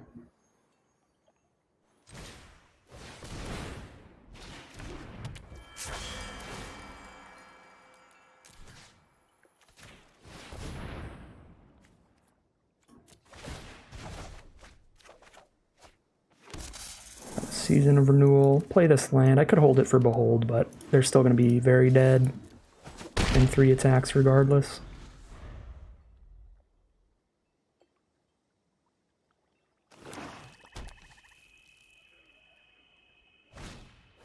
Alright, Steelbreaker's back. Send in the Circuit Mender. Yeah, at this point, sure, I'll take the trade. Play it safe, because if we don't die here, we're definitely winning. Let's just make sure we don't die. Preserve life total at all costs from now on. They can do some Steelbreaker tricks here if they want. If they want to die on the Crackback, they can sack some Iron Apprentices. I guess they won't because the Centipede falls off, but yeah, no Iron Apprentice tricks. And our Archer was our most expendable creature there too, so I think it was a solid block there, and it does get us the victory in the end. We are going to be 3-0. But yeah, I forgot about the Steelbreaker being able to sack these at instant speed to kind of kill the Archer, but it's like if they kill the Archer, that's whatever. We still got more blockers, and I can pick it back up with Tameshi or Season of Renewal, and I've got Fade for the Steelbreaker. Yeah, we have so many ways. Just got to make sure we block that with something, and Archer was our only expendable creature. So even if Archer were like a 4-1 or something, I would go for the block there. With that. Alright. Well, some really nasty stuff from our deck there. We hit a bunch of incredible value sagas. We hit Behold and Inventive Iteration and the Modern Age, and of course Tameshi and Weaver, so devastating stuff there, and we're going to be 3-0 heading into game number 4. Alright, here we are now in game 4. We've got a Bamboo Grove Archer and a Tameshi to sit here and just chill behind. We'll keep it. Tameshi with safekeeping to protect them. Feels pretty good to me. Probably actually should have went Tranquil Cove first. That was a loose land to play. But we've got time. I probably don't even want to play Tameshi till turn 4 though, honestly, because I want to be able to play Tameshi and hold up safekeeping, so it's actually fine. Turn 3 we'll play the Cove. Make sure Tameshi always has the safekeeping behind them. And we have Season of Renewal as well to pick them back up from the grave. Looking good. And now we get an opportunity to maybe trade Bamboo Grove Archer off into a creature, and if we do, we're going to be very happy. Because then Tameshi can pick it up later for great value. Otherwise, we're not going to have any artifacts or enchantments in our grave to pick up with Tameshi anyway. Please attack. Please attack. No. Alright, well, not trading off the Archer just yet. They might reconfigure the cuff to the trainee and make it a 3/6. A 3/6 that gets +1/+1 whenever it's blocked or blocking. So that'll be a little annoying, but I don't think it's worth Fade into Antiquity. If they start hitting us for 3 a turn, that's fine, because they'll spend their whole turn reconfiguring. It's 4 mana. So let's just play Tameshi. Holding up our safekeeping.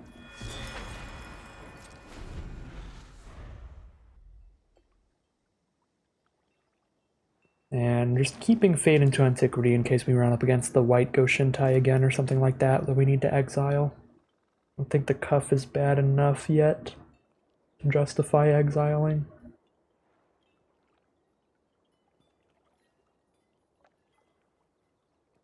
Again, if they want to dump all their mana into equipping the trainee and hitting us for 3 a turn, that's fine. We'll crack back for 2 and just wait a little bit. We can afford to be on a losing race for a little while just because of the power level of mainly our Tameshi.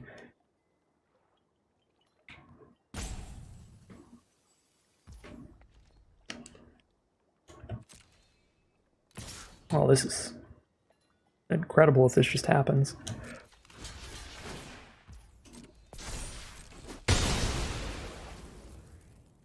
They're trying to get me to kill the Grove Archer before they kill my Tameshi, so that I can't get it back. Oh, that's going to play really badly for them, because now we just give it hexproof and then pick up the Grove Archer anyway.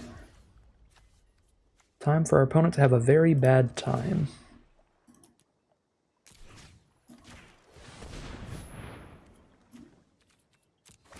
So, basically draw 2 cards.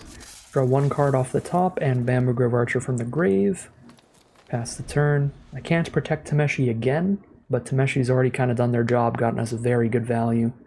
Return a Grove Archer and draw a card. Very good swing in value for us, and incredible stuff from Tamio's safekeeping as well. That really ruined their line. Their plan was to get the trade off and then be like, haha, now that it's in your grave, you don't have a way to get it back. But we got the reverse, haha. Look who's laughing now. Now I have multiple fades, and the web spinner is a 2/5. So I think I will go ahead and fade that. I also have completion. So yeah, let's fade the web spinner here. Poke for 2. Again, no longer have a way to protect Tameshi, we just have a way to bring Tameshi back from grave if they die. Oh, Restoration of a Ganja. Well, I'm glad I have double fade, because we're going to get rid of that. If we don't, they return something from their grave to the battlefield and get a 3/4 that spits out 1/1s every time it attacks and blocks. So we're going to exile that. before they get that Jukai training back and get some great value there. Get some market pantry. What are the other off-brands like great value? I don't know. Market choice? Is that what it's called? I don't know. I think it's market pantry at Target.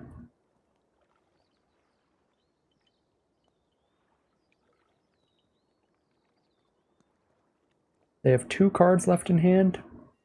We've got 3, basically. Springleaf Avenger.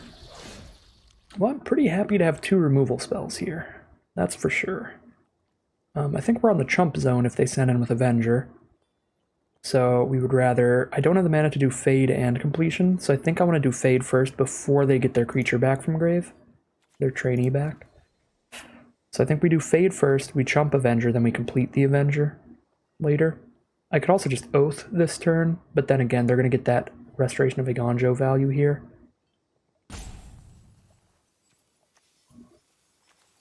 I could also just double block and then Season of Renewal to kill Avenger, which is pretty reasonable too. Kind of just do whatever we want, because our deck is pretty absurd.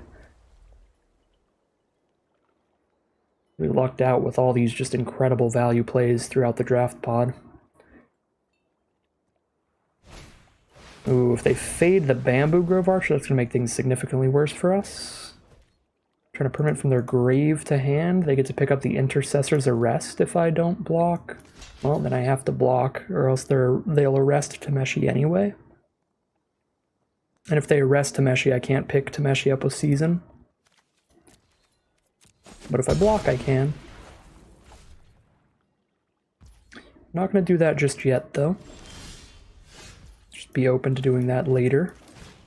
Once I have a creature and enchantment in grave, and there's the enchantment, Harmonious Emergence. Alright.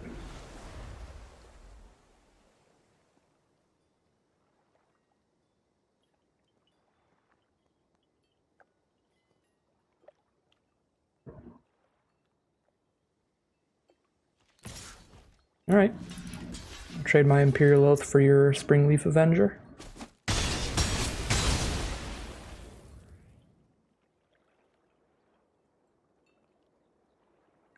They have 2 cards in hand now. Biting Palm Ninja. When that hits us, it's got Menace, and when it hits us, they exile a card from our hand, so we need to completion that. Which means I won't have the mana to do anything else except Season of Renewal for just Tameshi. Which is, again, still not going to be worth it.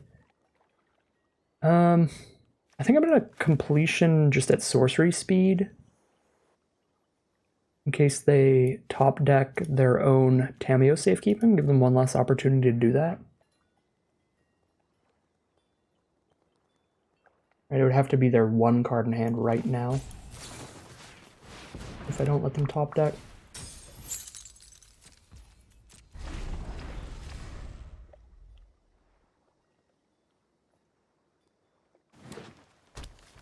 Play a land.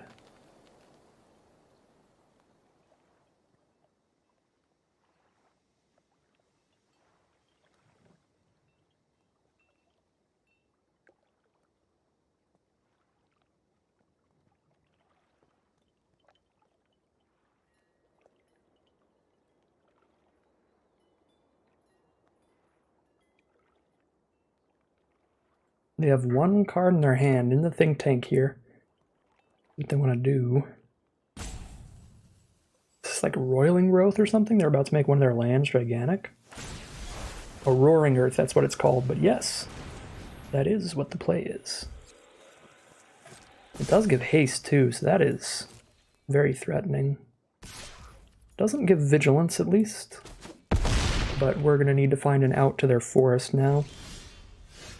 Blossom Prancer can dig for us. I can play Blossom Prancer, or I can Emergence, then I can block the forest and Season of Renewal back Emergence plus Tameshi. But Tameshi's not an answer to the forest anyway. I'll just go Prancing here and take 6 for another turn. And then I can play Emergence the turn after this and have a double block ready. Ooh, Moonsnare Specialist? That's an answer. put their forest back in their hand? That's an incredible answer. That is definitely what we want. And we're still at 18, so we'll just take another 6 here. And then 4 mana, play a 2/2 and kill the forest, although I should attack with Prancer and force a chump block here, because if they don't, I ninjutsu. Alright. They top deck Searchlight Companion. Attacking with Prancer is a lot less tempting. If they didn't play another creature, I would attack with Prancer, force the chump block, because if they don't, then I ninjutsu and get to replay Prancer, which is busted. Obviously, they'll just block with a Spirit Token now, and that's not very valuable. Then I just don't have a good blocker for the flyer. I would rather just hard cast Specialist, bounce this forest. And play Weaver or hold up Season. Still no enchantments in grave. I'm not going to use Season. We'll play Weaver.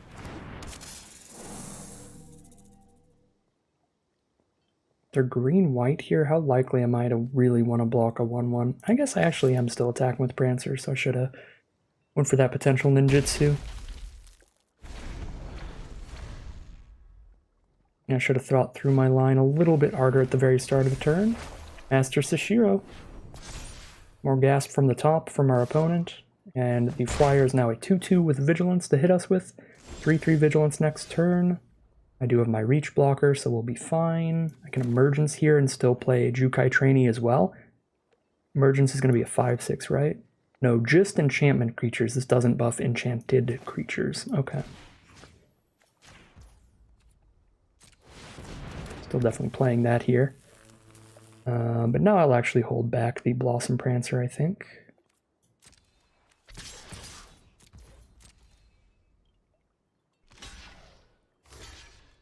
Ooh, kill both their 1/1s? Sure.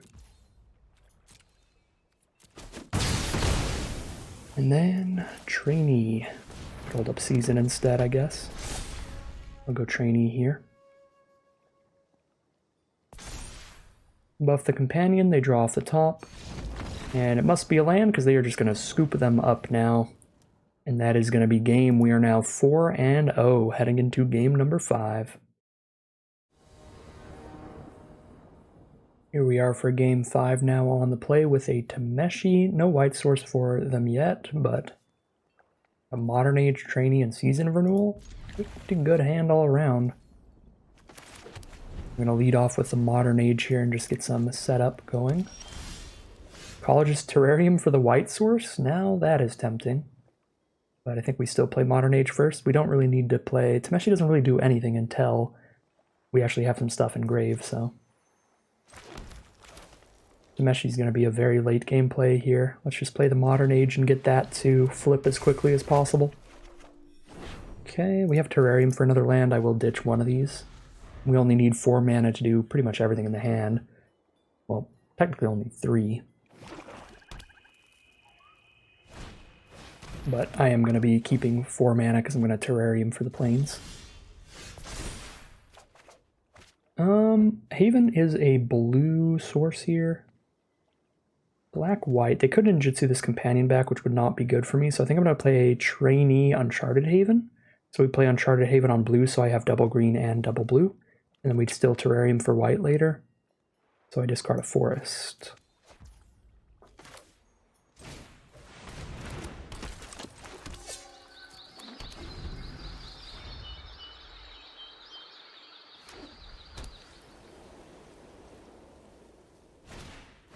Golden-tailed Disciple is the play.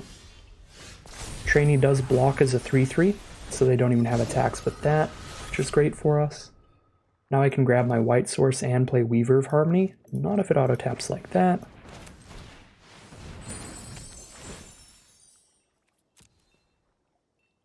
Here's the plains. We play this Weaver of Harmony. Now we have many ways to get an artifact or enchantment into our graveyard for Tameshi.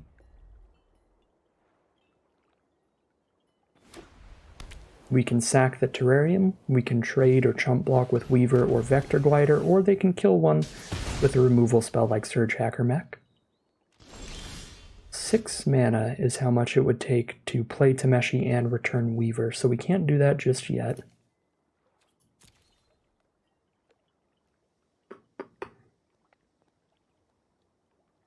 kind of want to wait until I can do both in one turn, so I might just take this turn to fade out the Surge Hacker mech. 5/5 Menace if they crew it up. Kind of scary.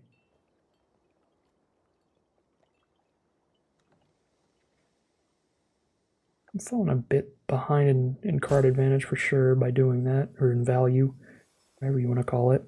But I can use all 5 mana, I can just buff the glider and lock that out here. It's mana efficient. I still have a season renewal to go back up in card advantage, and of course the Meshy. I will be out of removal though. But yeah, we'll do it here. Seems decent enough to me. A 5/5 Menace, even if it's crew 4, is just a pretty threatening body.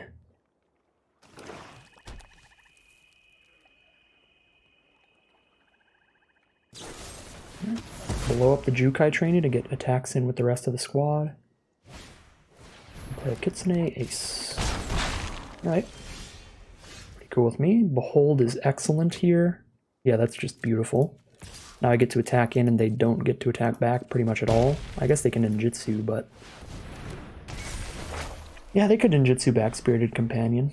That'd be kind of bad. I don't think missing out on 3 damage is worth playing around the ninjutsu though, because they definitely didn't have it earlier. Vanishing Slash, that's awkward. At least they don't have an artifact on board, so they don't get the 2/2. But that's pretty good for our opponent. Harmonious Emergence, they only kill it with a triple block. Seems good to me. Gives me a very good blocker. We've already worked our way through a Banishing Slash and Assassin's Ink, so their outer removal here, that'll be phenomenal. I guess triple block we kill the 2/2 and 1/1 only, or the 2/3 and 1/1. I think I'll kill the 2/3 and 1/1 here. Yeah, that's fine. Now we've got another enchantment Grave. Their lifelinker is off the board. Just waiting to hit a basic, and then we'll start taking over the game with Tameshi. Right. Blossom Prancer. More than good enough to play that instead. So many tremendous value plays in this deck. Yeah, looping Blossom Prancers feels pretty good. Could have taken the Tanuki instead to guarantee I hit the 6th land, but I'd have to cycle Tanuki and then Season of Renewal that turn or something. Yeah, they're just going to scoop them up now. We just have way too many 2-for-1s. This format is chock full of them, and we just absorbed all of them gluttonously during the draft pod. We just scooped them all into our hands.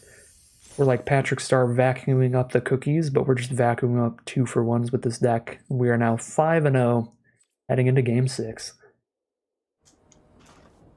Here we are now in Game 6. We can Terrarium for the blue source to be able to play Modern Age. We can already play Grove Archer, Trainee. Yeah, if we get a blue source, we can play the whole hand, so we'll keep it here. A little awkward. Again, Tameshi doesn't do anything till like really late game, but Tameshi can take things over at that point. And we've got quite a bit of good early game stuff, which is very okay with me. We're just going to take the turn off and grab an island here. We don't need to be the aggro in pretty much any matchup. We're trying to be the late game grinded out player. Playing against green-white. That is a very powerful color pair, very similar to ours. It's green-white enchantments primarily is what it does. They play a bunch of very good enchantments that are also good value plays. They don't have a ton of ninjutsu, however, if they have Kappa Tech Wrecker, we will be destroyed by it here if I just play Modern Age. Because then they ninjutsu back the companion and exile my Modern Age, which is enough value that could just swing the whole game if they have it in hand. So I'm actually going to be a little extra safe here and just play like a Jukai trainee here, a good attacker and blocker, and then I can next turn play Grove Archer plus Modern Age. Going for the trainee because it blocks just as well as Grove Archer against the Spirited Companion, but it also can attack, so next turn I can attack and then play Archer. Although if they have double Companion, it might be safest to just hold up 2 blockers still.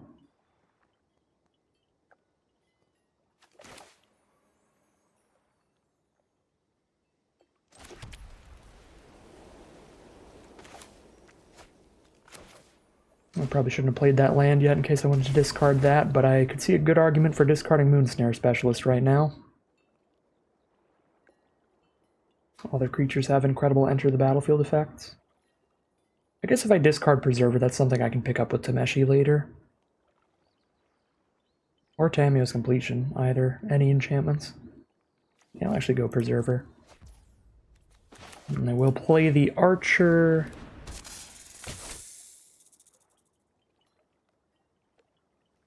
Pass here. Gonna play around Cap Attack Wrecker just because I live in fear. I don't think I should, because even if they Cap Attack Wrecker now, I'm in a pretty good spot. Like, they get rid of Modern Age, but we get rid of the Cap Attack Wrecker immediately. That is a 2-mana 1/3 with Death Touch. It comes with a Death Touch counter. And you can ninjutsu it for 2 mana. And then if it hits somebody, then they get to exile one of our artifacts or enchantments.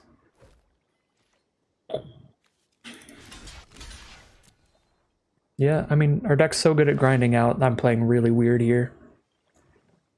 Normally you would just take the 4, just be like, I don't need to kill the 1/1 Spirited Companion, but we whittle down the amount that Michiko's Reign of Truth gets buffed now, and we prevent them from Cap Attack Wreckering us if they have one.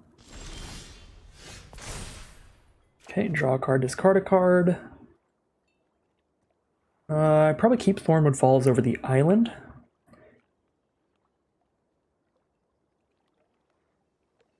Tamiyo's Completion can kill Portrait of Michiko later, so that's probably the plan there. The plan this turn is Thornwood Falls, hold up Completion. Seems reasonable.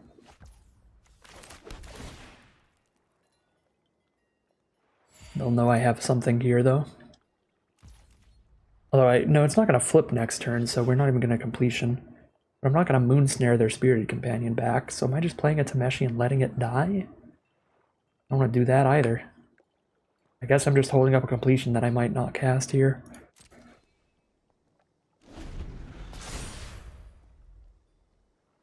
So yeah, Spirit Companion now a 2/2, or oh, it is a 3/3. Oh yeah, +2/+2. I'm a fool. Make another trade. A Season of Renewal us, that'll be pretty bad. Tales of Master Sashiro. Now I can't jump. Or I can't trade. That's okay, because they're tapped out of Cap Attack Wrecker, so I'll just take 4. We're A-okay.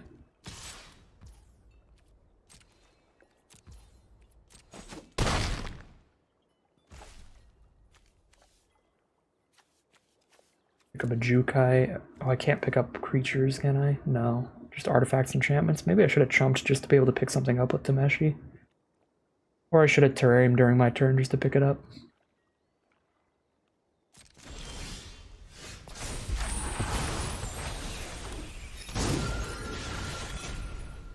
Okay, I'm 1 mana away from Tameshi and pick up the Jukai thingy-mabobby.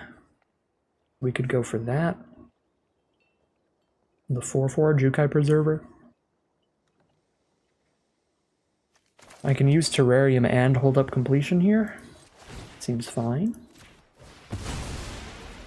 And then I can also pick up Terrarium with Tameshi later.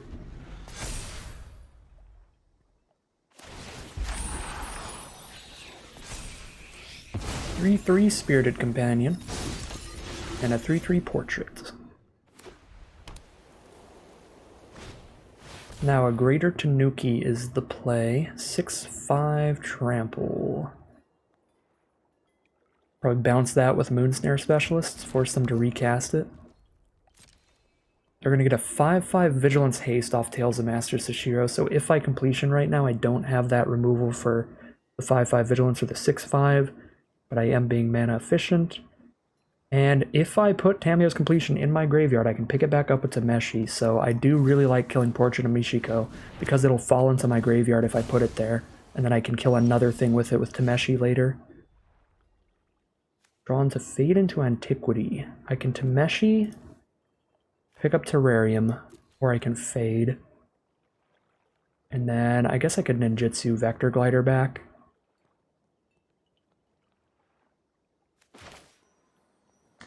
Probably my best line, even though I lose a +1/+1 counter here, it does feel pretty high value.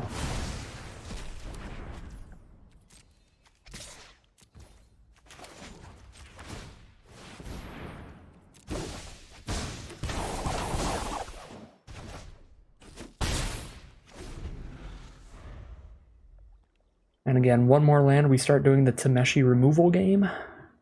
Could be good. Tameshi and then just full-on remove Tanuki. Even if they kill Tameshi, we've gotten a removal spell and drawn a card off of them. Oh yeah, this is going to be beautiful now. So 3 mana for Tameshi and 4. I actually need 2 more lands. I can Tameshi and pick up a 3 mana thing. Dang it. Dang it, dang it, dang it. That is significantly worse. Discounted my Tameshi. I guess I just pick up Terrarium to guarantee I have the mana to do it in the future. I pick up another land by doing that.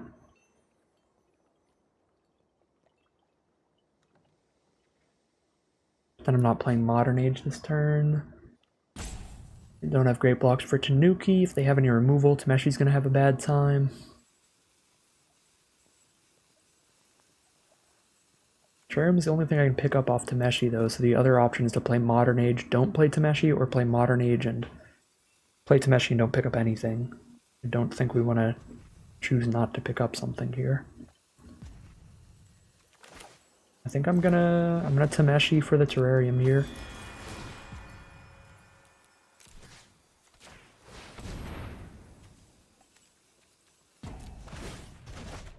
Now we know we're gonna draw into the next land we need, but we're gonna need to play them out over several turns, which is awkward.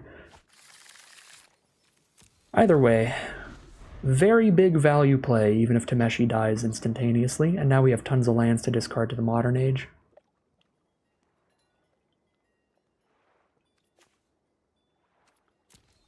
And we haven't drawn our Season of Renewal this game, so if Tameshi dies the regular way, if Tameshi's put into our graveyard, we could still maybe get Tameshi back later.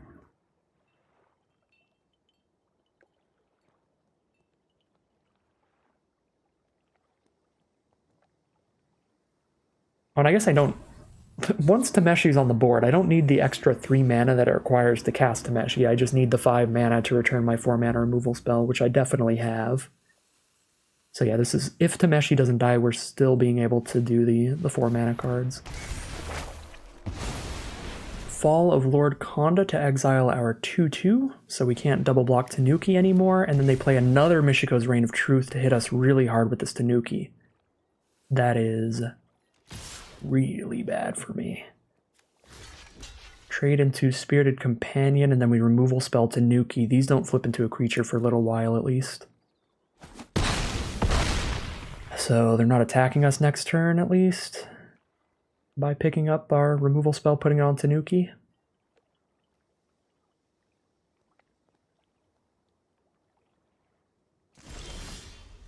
Okay, Commune with Spirits.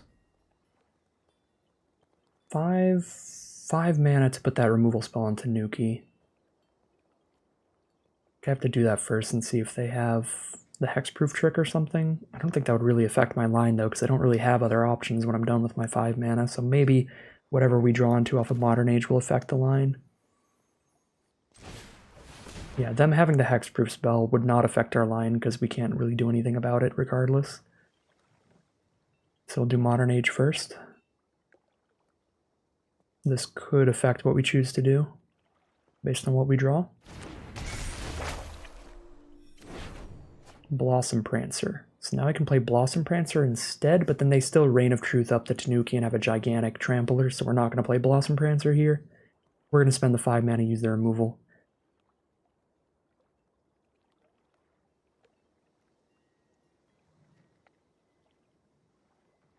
Card a Forest here, because I'll have another untapped land anyway, because I'm going to have to pick my other forest up. So if I need to play an untapped land next turn, I still can.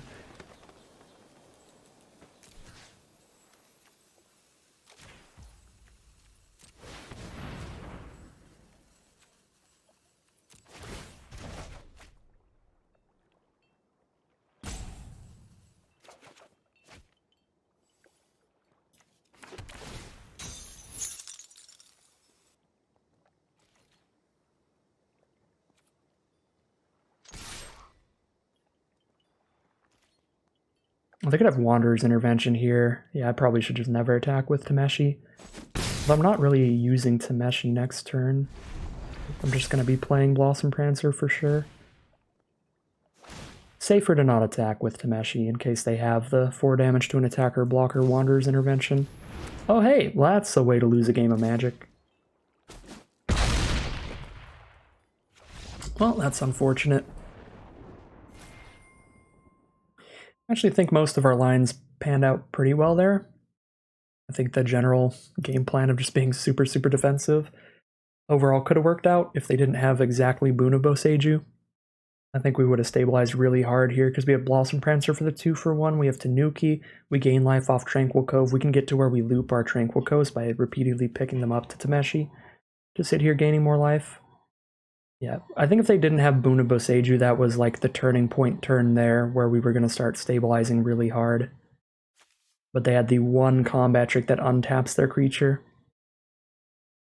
Without that, they maybe play a creature this turn. If so, we play something big enough to block it. Then they flip that. This doesn't have Summoning Sickness, and then we can just, again, you know, dig for removal or ways to block it well. It's only going to be like a 5/5 maximum. They have 3 enchantments right now, so a 3/3 by the time it flips. And it doesn't have haste. We're going to have a 2/3 flyer very soon. We're digging through the deck with Modern Age. Yeah, we were primed and ready to stabilize if it weren't for Boon, so rough ending there. But I think overall, played decently enough to get into that winning position. Just can't really play around Boon of Boseiju. So 5-1 heading into Game 7. This is a very slow hand, but we can try to commune into an early game creature, and we have all 3 colors for the Oath. Later, we have Rebuke if we get a cheap creature, we have Specialist. The closest we've come to a mulligan so far, but I think I'm still going to keep it and hope we get some mileage off Commune here. If our opponent's on red, we could have a bad time. If they're not on red, though, I think we're in a decent enough spot. Now I've got a 5-drop and a 6-drop. I'm probably just communing for a land. Actually, just going to play my tap land first.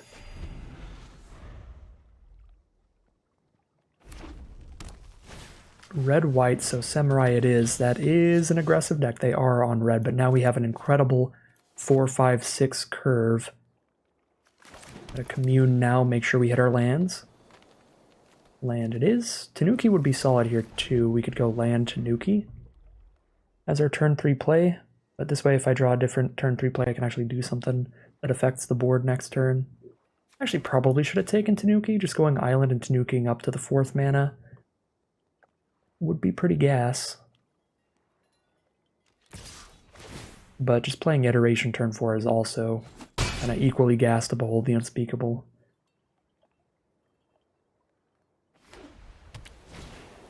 Alright, Golden Tail Disciple. That is a Fox Monk, not a Samurai. Alright, we have tons of 2-for-1s and really good plays, so we'll just let them use a removal spell on Tameshi if they have one.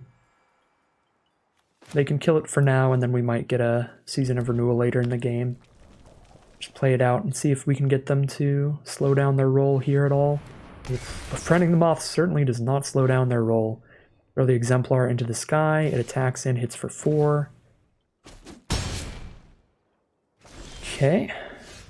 Whenever a Samurai or Warrior, that is just a Monk, so they can't buff that. So now we bounce. I can actually Rebuke now, since they didn't kill Reality Architect, I could just Rebuke the Exemplar instead.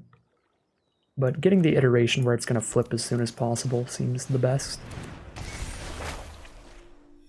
Bounce Exemplar, pass the turn, they hit us for 3 in the sky with Golden Tail Disciple and gain 3. But then we Behold the Unspeakable. Stop all their damage the turn after that. And then once these things start flipping, it's going to be pretty disastrous for our opponent. Very good value play, Tempered in Solitude. Whenever they attack alone, they exile the top card of their library. They can play it this turn. So if they have a land in hand, they can play that Unstoppable Ogre here. Unless they already played land for turn. I don't think they did. No, because they played Befriending last turn. But they don't have a land, so they play Kumano Faces Kakazan, and Ogre is just forever exiled. Okay, now we Behold the Unspeakable. This doesn't give haste to whatever it puts a counter on. No, it just puts a +1/+1 counter on their next creature. It does not give haste, so we Behold. Now they can't attack back with Golden Tail Disciple next turn, so we do hit for 2. Pass the turn, and then we can Oath next turn. And that'll be the huge stabilization outside of their flyer. But I'll have a 3/3 flyer to block the 2/4 flyer. Send in Disciple to exile a card. They hit a Peerless Samurai for 2/3 menace. I can make their next spells cheaper.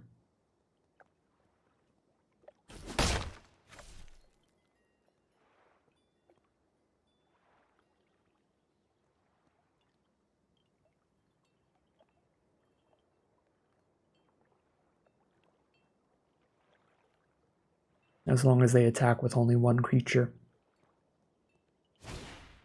There's the Samurai. +1/+1 counter on it makes it a 3/4 menace. We're gonna get a 3/3 flyer, scry 2, draw 2.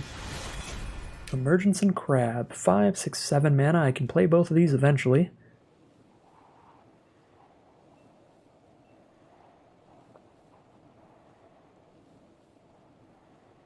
Probably Oath this turn. Next turn we go Emergence and Rebuke.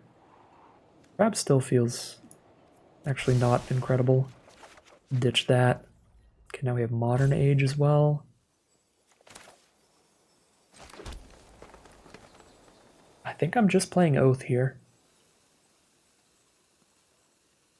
This moth is not a samurai or warrior. Yeah, it's just an insect. So I can block the 2/4 with a 3/3. Although, with 6 mana, I can stop them from playing 4 mana cards and 2 mana cards by going Emergence Master's Rebuke here. With Living Breakthrough's ability. Which actually feels tempting, because we know they have a 2 mana card in hand. That'll lock out a lot of options for them. Alright, so they can't play 4 mana stuff. Attack with this. If they go for a double block, it's even worse for them. If they go for a double block, I think they just flat lose the game really hard here.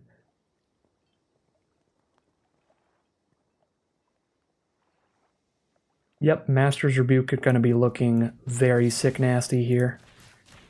So they can't play 2 drops next turn, and we killed both creatures without losing a creature. So we killed both creatures off of just Rebuke. And yeah, that feels better than playing Imperial Oath there. That feels pretty absurd.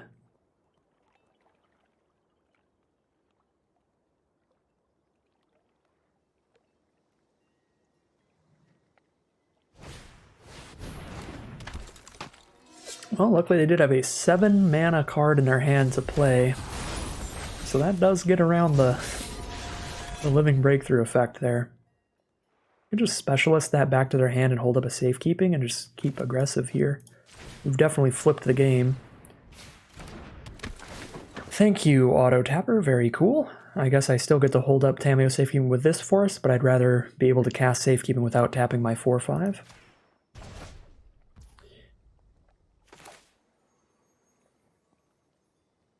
I'm not going to play... Well, I could play Modern Age instead. Play Modern Age and still hold up Safekeeping off the 4/5. Probably what we'll do. That gets me to play a 2-drop so they can't play 2 drops.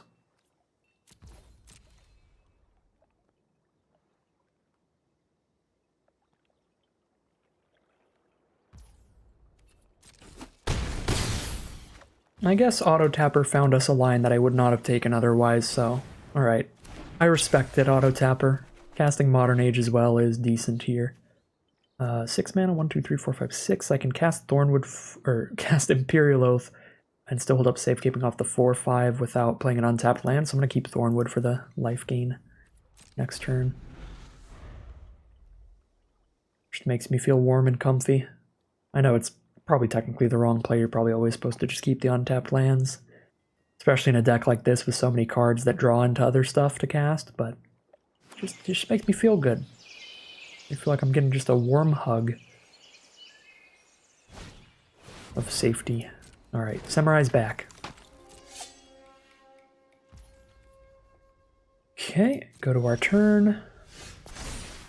Draw a card, discard a card. There's Fade into Antiquity for the flyer. Can't quite kill them, but we can do some nasty stuff.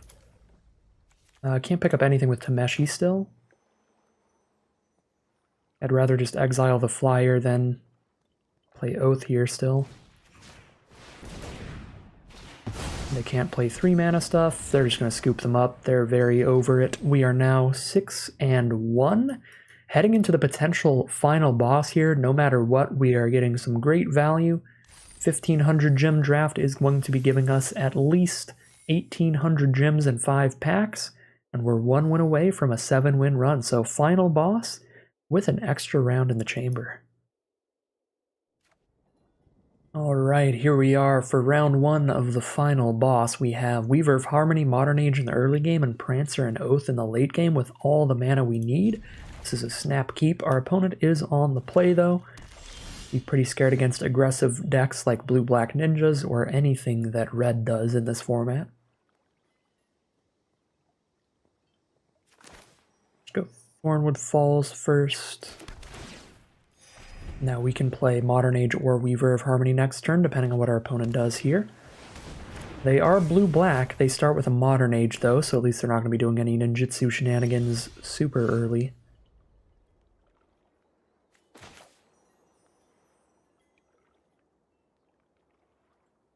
Probably just go for our Modern Age here first. We don't need a blocker up immediately. Hit a Commune with Spirits, that's probably the discard. Next turn I play a tapped land and Weaver. 1, 2, 3, 4 lands in hand though. Yeah, I don't want to discard a land, and discarding Commune is kind of like discarding a land because you can pull one out of the top, but what is our curve going to be? Next turn we go Haven tapped Weaver, turn 4, flip the Modern Age, and then we don't have a turn 4 play, I guess. Could discard Season. That is a very, very late game play, and we already have Blossom plus Imperial Oath for sort of late game plays. In turn 4 I get to Commune and maybe cast something else. Again, with 6 mana card in hand, we're definitely not ditching the land. Ditching Commune is kind of like ditching land 5.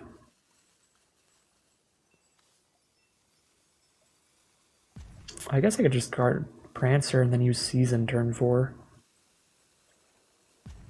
That's really awkward though. I'm just going to go with my initial thought, just discard Commune with Spirits. Maybe we'll just draw into a turn 4 play. Nezumi Blade Blesser, 3/2 Menace, so they will definitely... Well, now I can Emergence turn 4. They will definitely be able to ninjutsu next turn. We can't discard a land again. I really don't want to discard Oath or Prancer. I guess we're discarding Season in the end. Sadness. Sadness on the stack. Thanks to this Thornwood Falls, again this being a premium card in our deck, we already have double green and double blue, which is exceptional.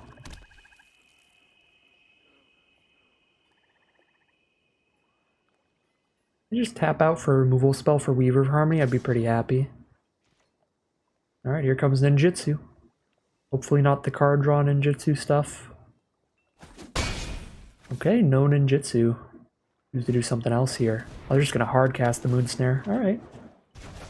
Fair enough. Now I can just recast the Weaver instead of playing a tapped Emergence. Seems good to me. Next turn we go land, Behold the Unspeakable.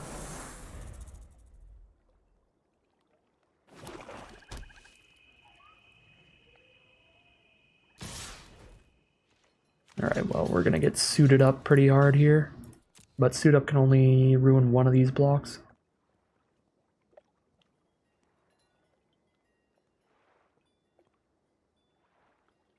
They don't have enough mana to cast 2 copies of it.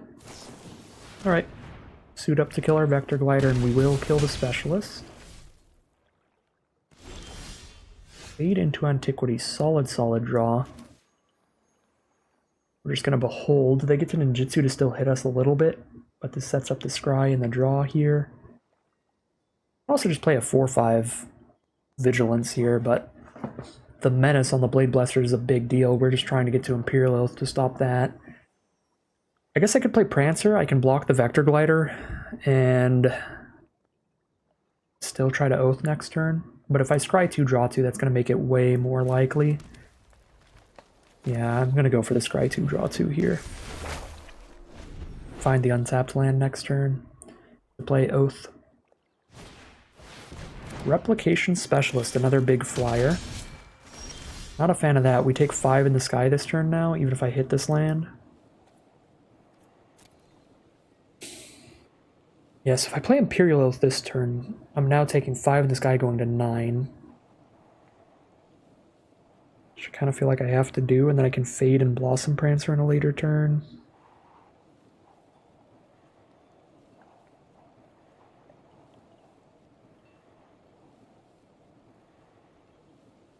We're going to have so much value here, we just need to be able to deploy all our stuff before we die, which is hard because it's expensive. I'm fairly certain we have to just Oath here and take the flying damage. Yep, let's guarantee that Oath with an untapped land.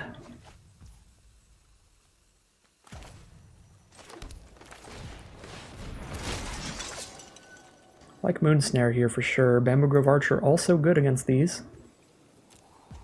Like both. I think I take the cheaper card first. So 7 mana I can play Prancer plus Archer and have 2 reach blockers. And I'll also have the Behold the Unspeakable as a flyer.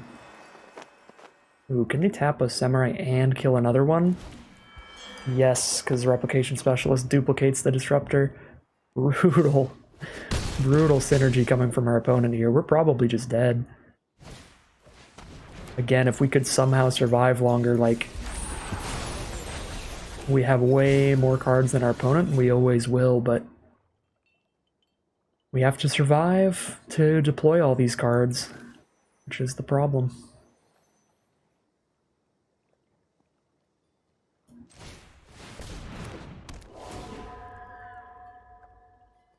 Moonsnare versus Tameshi. Modern Age. Excuse me, and Weaver Engrave already. Probably go Tameshi then.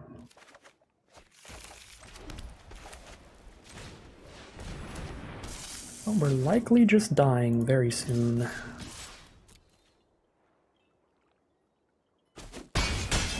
But I have 3 flying blockers at least. If they have another Network Disruptor, that's gonna be devastating. With Replication Specialist to duplicate it again.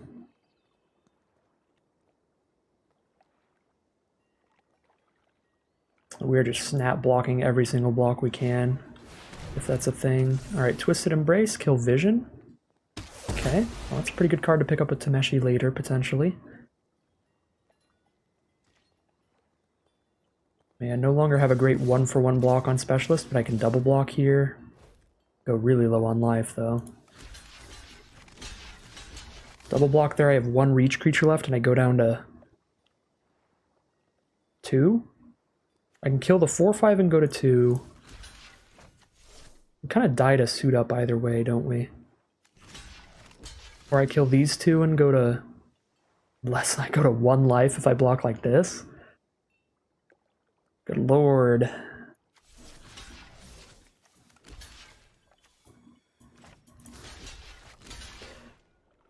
Go to 2 life. Next turn I can Fade into Antiquity the Vector Glider, have 1 flying blocker for the Network Disruptor, and just take 1 in the sky.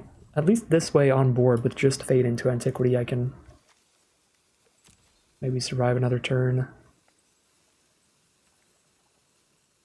And they probably just have a way to just lethal us either block. But we'll see. Alright, down to 2.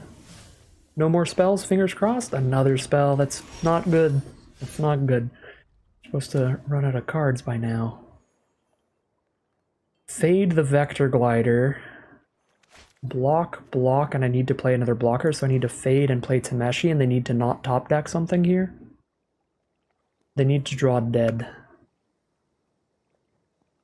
If we can get 1 draw step of leeway, that's going to be really big. So if they just draw land this turn, then we can just start going absolute Tameshi style in the future, and I can go ahead and gain a life here. I could play Emergence instead, but then I don't gain a life, so I think I'm going to gain a life and play Tameshi.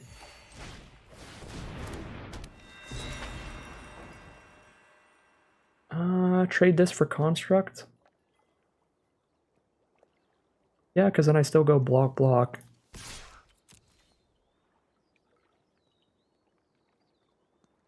Fingers crossed. Basic land off the top. Basic land off the top. I'm sending you basic land energy. Basic land energy here.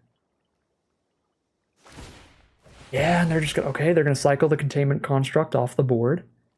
If it just finds another replacement level creature, then we're cool with that. Just turn their 2/1 into another 2/1 or something.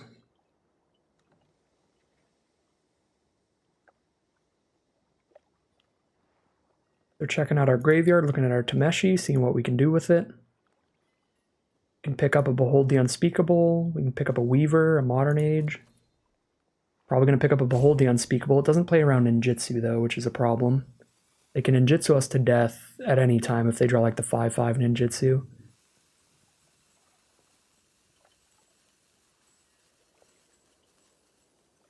I'm starting to think they might not have drawn dead here. I think they might have hit something off that containment construct. Yep, this is definitely a ninjutsu card here to probably kill us. Like, if it's anything more than 2 power, we're just dead. It might be the 2/1 that draws them a card. We actually make them ninjutsu the token. That's our best block. They have to ninjutsu the token, so the token's just straight dead. Go to 2 life. Surge Hacker Mech to blow up something. Blow up the Bamboo Grove Archer so we don't have a reach creature anymore. I see. Fade into Antiquity. 5, 6, 7, 8 mana. I have 9 mana, which is enough to fade into Antiquity and return Behold. Or I could just return the Archer. I almost feel like returning Archer is safer than returning Behold because it plays around ninjutsu. So I fade the mech, and I return the Archer. Fade the mech because if they get 4 power, yeah, they're just going to scoop it up. Fade the mech because if they get 4 power worth of creatures, I'm still going over lines here and seeing if Harmonious Emergence is a potential play. But yeah, our opponent's over it. They probably just have a basic land in hand or something. If they draw like a 4 power creature, they can just immediately crew the mech and send in with a 5/5 menace. So we're going to spend 3 mana to fade the mech for sure, and then we need 3 mana to Tameshi back the Bamboo Grove Archer. So 1, 2, 3, 1, 2, 3. We'd have 3 mana left afterwards. Yeah, okay, so we're not playing Emergence here. I think we would go for Bamboo Grove Archer 100% over Behold the Unspeakable, because even though Behold can make this negative 1/1, it could still, if they top deck a ninjutsu card, attack, and then if we don't have the reach blocker, which we get off of Bamboo Grove Archer, they just get to ninjutsu whatever they draw out, and we just die. Because there's like, as far as I remember, there are no ninjutsu creatures with less than 2 power in blue or black. So they would just ninjutsu out their 2/1 or their 3/2 lifelink or their 5/5 or whatever, and we're dead. So yeah, I think our line there is pick up Archer, fade the mech, so we don't die to them crewing the mech and we don't die to them ninjutsuing, and then we just keep shredding in with these ground creatures, and then next turn we get to pick up the Behold and play Emergence and just really go from there. So yeah, I think we were going to win that game. It would just take a few turns to do so. Just trying to find the super safest line there, and we did find it. Huge stabilization there is going to lead us into 7-1. Great things from Tameshi. Our opponent just did not have the removal for the Tameshi. I guess they probably Twisted Embraced. I think we had this Tameshi out for a while. No, it was just revealed in our hand, so they Twisted Embraced before we had Tameshi. So they just did not have a way to clear it out and stop us from just playing more reach blockers and Beholds and stuff, taking over the game from there. So 7-1 it is. Not a ton to say about this draft other than it went exceptionally. I am very happy with how I drafted and overall pretty happy with how I played. Just slam dunk a bunch of 2-for-1 abilities into your deck. Blossom Branchers, Beholds, all these incredible value sagas are just busted if you can survive. The one difficulty again in matchups like that, we almost didn't survive that more aggressive matchup, but again, if we just get into a decent position where we start to stabilize, we quickly turn things monumentally into our favor with a deck like this, and very, very happy with it. The one big change, absolutely everything in the deck was great. It did its job very well. Even stuff like Jukai Trainee to give us another 2-mana 3/3 blocker was doing its job well. So literally everything in the deck did its job super well, except for Mirror Shell Crab. As I expected, I don't think I cast or channeled this card one time. So literally anything that we didn't put in the deck would have been better if we ended up wanting to play it like one time. So I could see Mirror Shell Crab for Goshintai of Shared Purpose, adding in a little bit more of a white splash. We were doing really well hitting our white sources with Terrarium, Tanuki, the dual lands, and the plains. So I actually think that the Goshintai splash wouldn't have been that difficult. But again, by itself, not that great. It's just fine. But we also could have put in like the Raito Sentinel. We did have one game where we got down to like 6 cards in hand, or 6 cards in deck, but we still won that game before we milled out, or before we were like immensely scared of milling out. So even that, don't think it would have mattered too much. Maybe even just like a random Brute Suit or something, I don't know. Papercraft Decoy, maybe an 18th land, Roadside Reliquary here. Anything over the Mirror Shell Crab is the one thing I would have done differently here. I think I was pretty correct in my observation of just never wanting to really channel that with our deck. We're just always tapping out. And if we're not channeling it, like we have also better things to do late game than a 7-mana 5/7. So the Crab was unimpressive. Everything else was fantastic. Loved this draft overall. It was a ton of fun. Oh, I can't submit my deck even though the thing's over there. I'll put the Crab back in. It was a ton of fun. Great to play Kamigawa Neon Dynasty again, and excellent to get the 5 or the 7-win run out of it. That feels phenomenal. Get our 2200 gems, get our 6-packs, and move on. That is going to end today's video, but we've got some great stuff on the horizon. Phyrexia All Will Be One is just around the corner, and the early access event is this Thursday. Wizards of the Coast did invite me to the early access event again, so thank you very much to Wizards for that. We will be playing a bunch of Phyrexia All Will Be One starting on this Thursday, so unfortunately there are not going to be more Kamigawa Neon Dynasty drafts on the YouTube. But if you check out the Twitch channel in the link in the description below, if I have any extra time before All Will Be One officially launches next week, then we'll be playing some more Kamigawa Neon Dynasty drafts over there.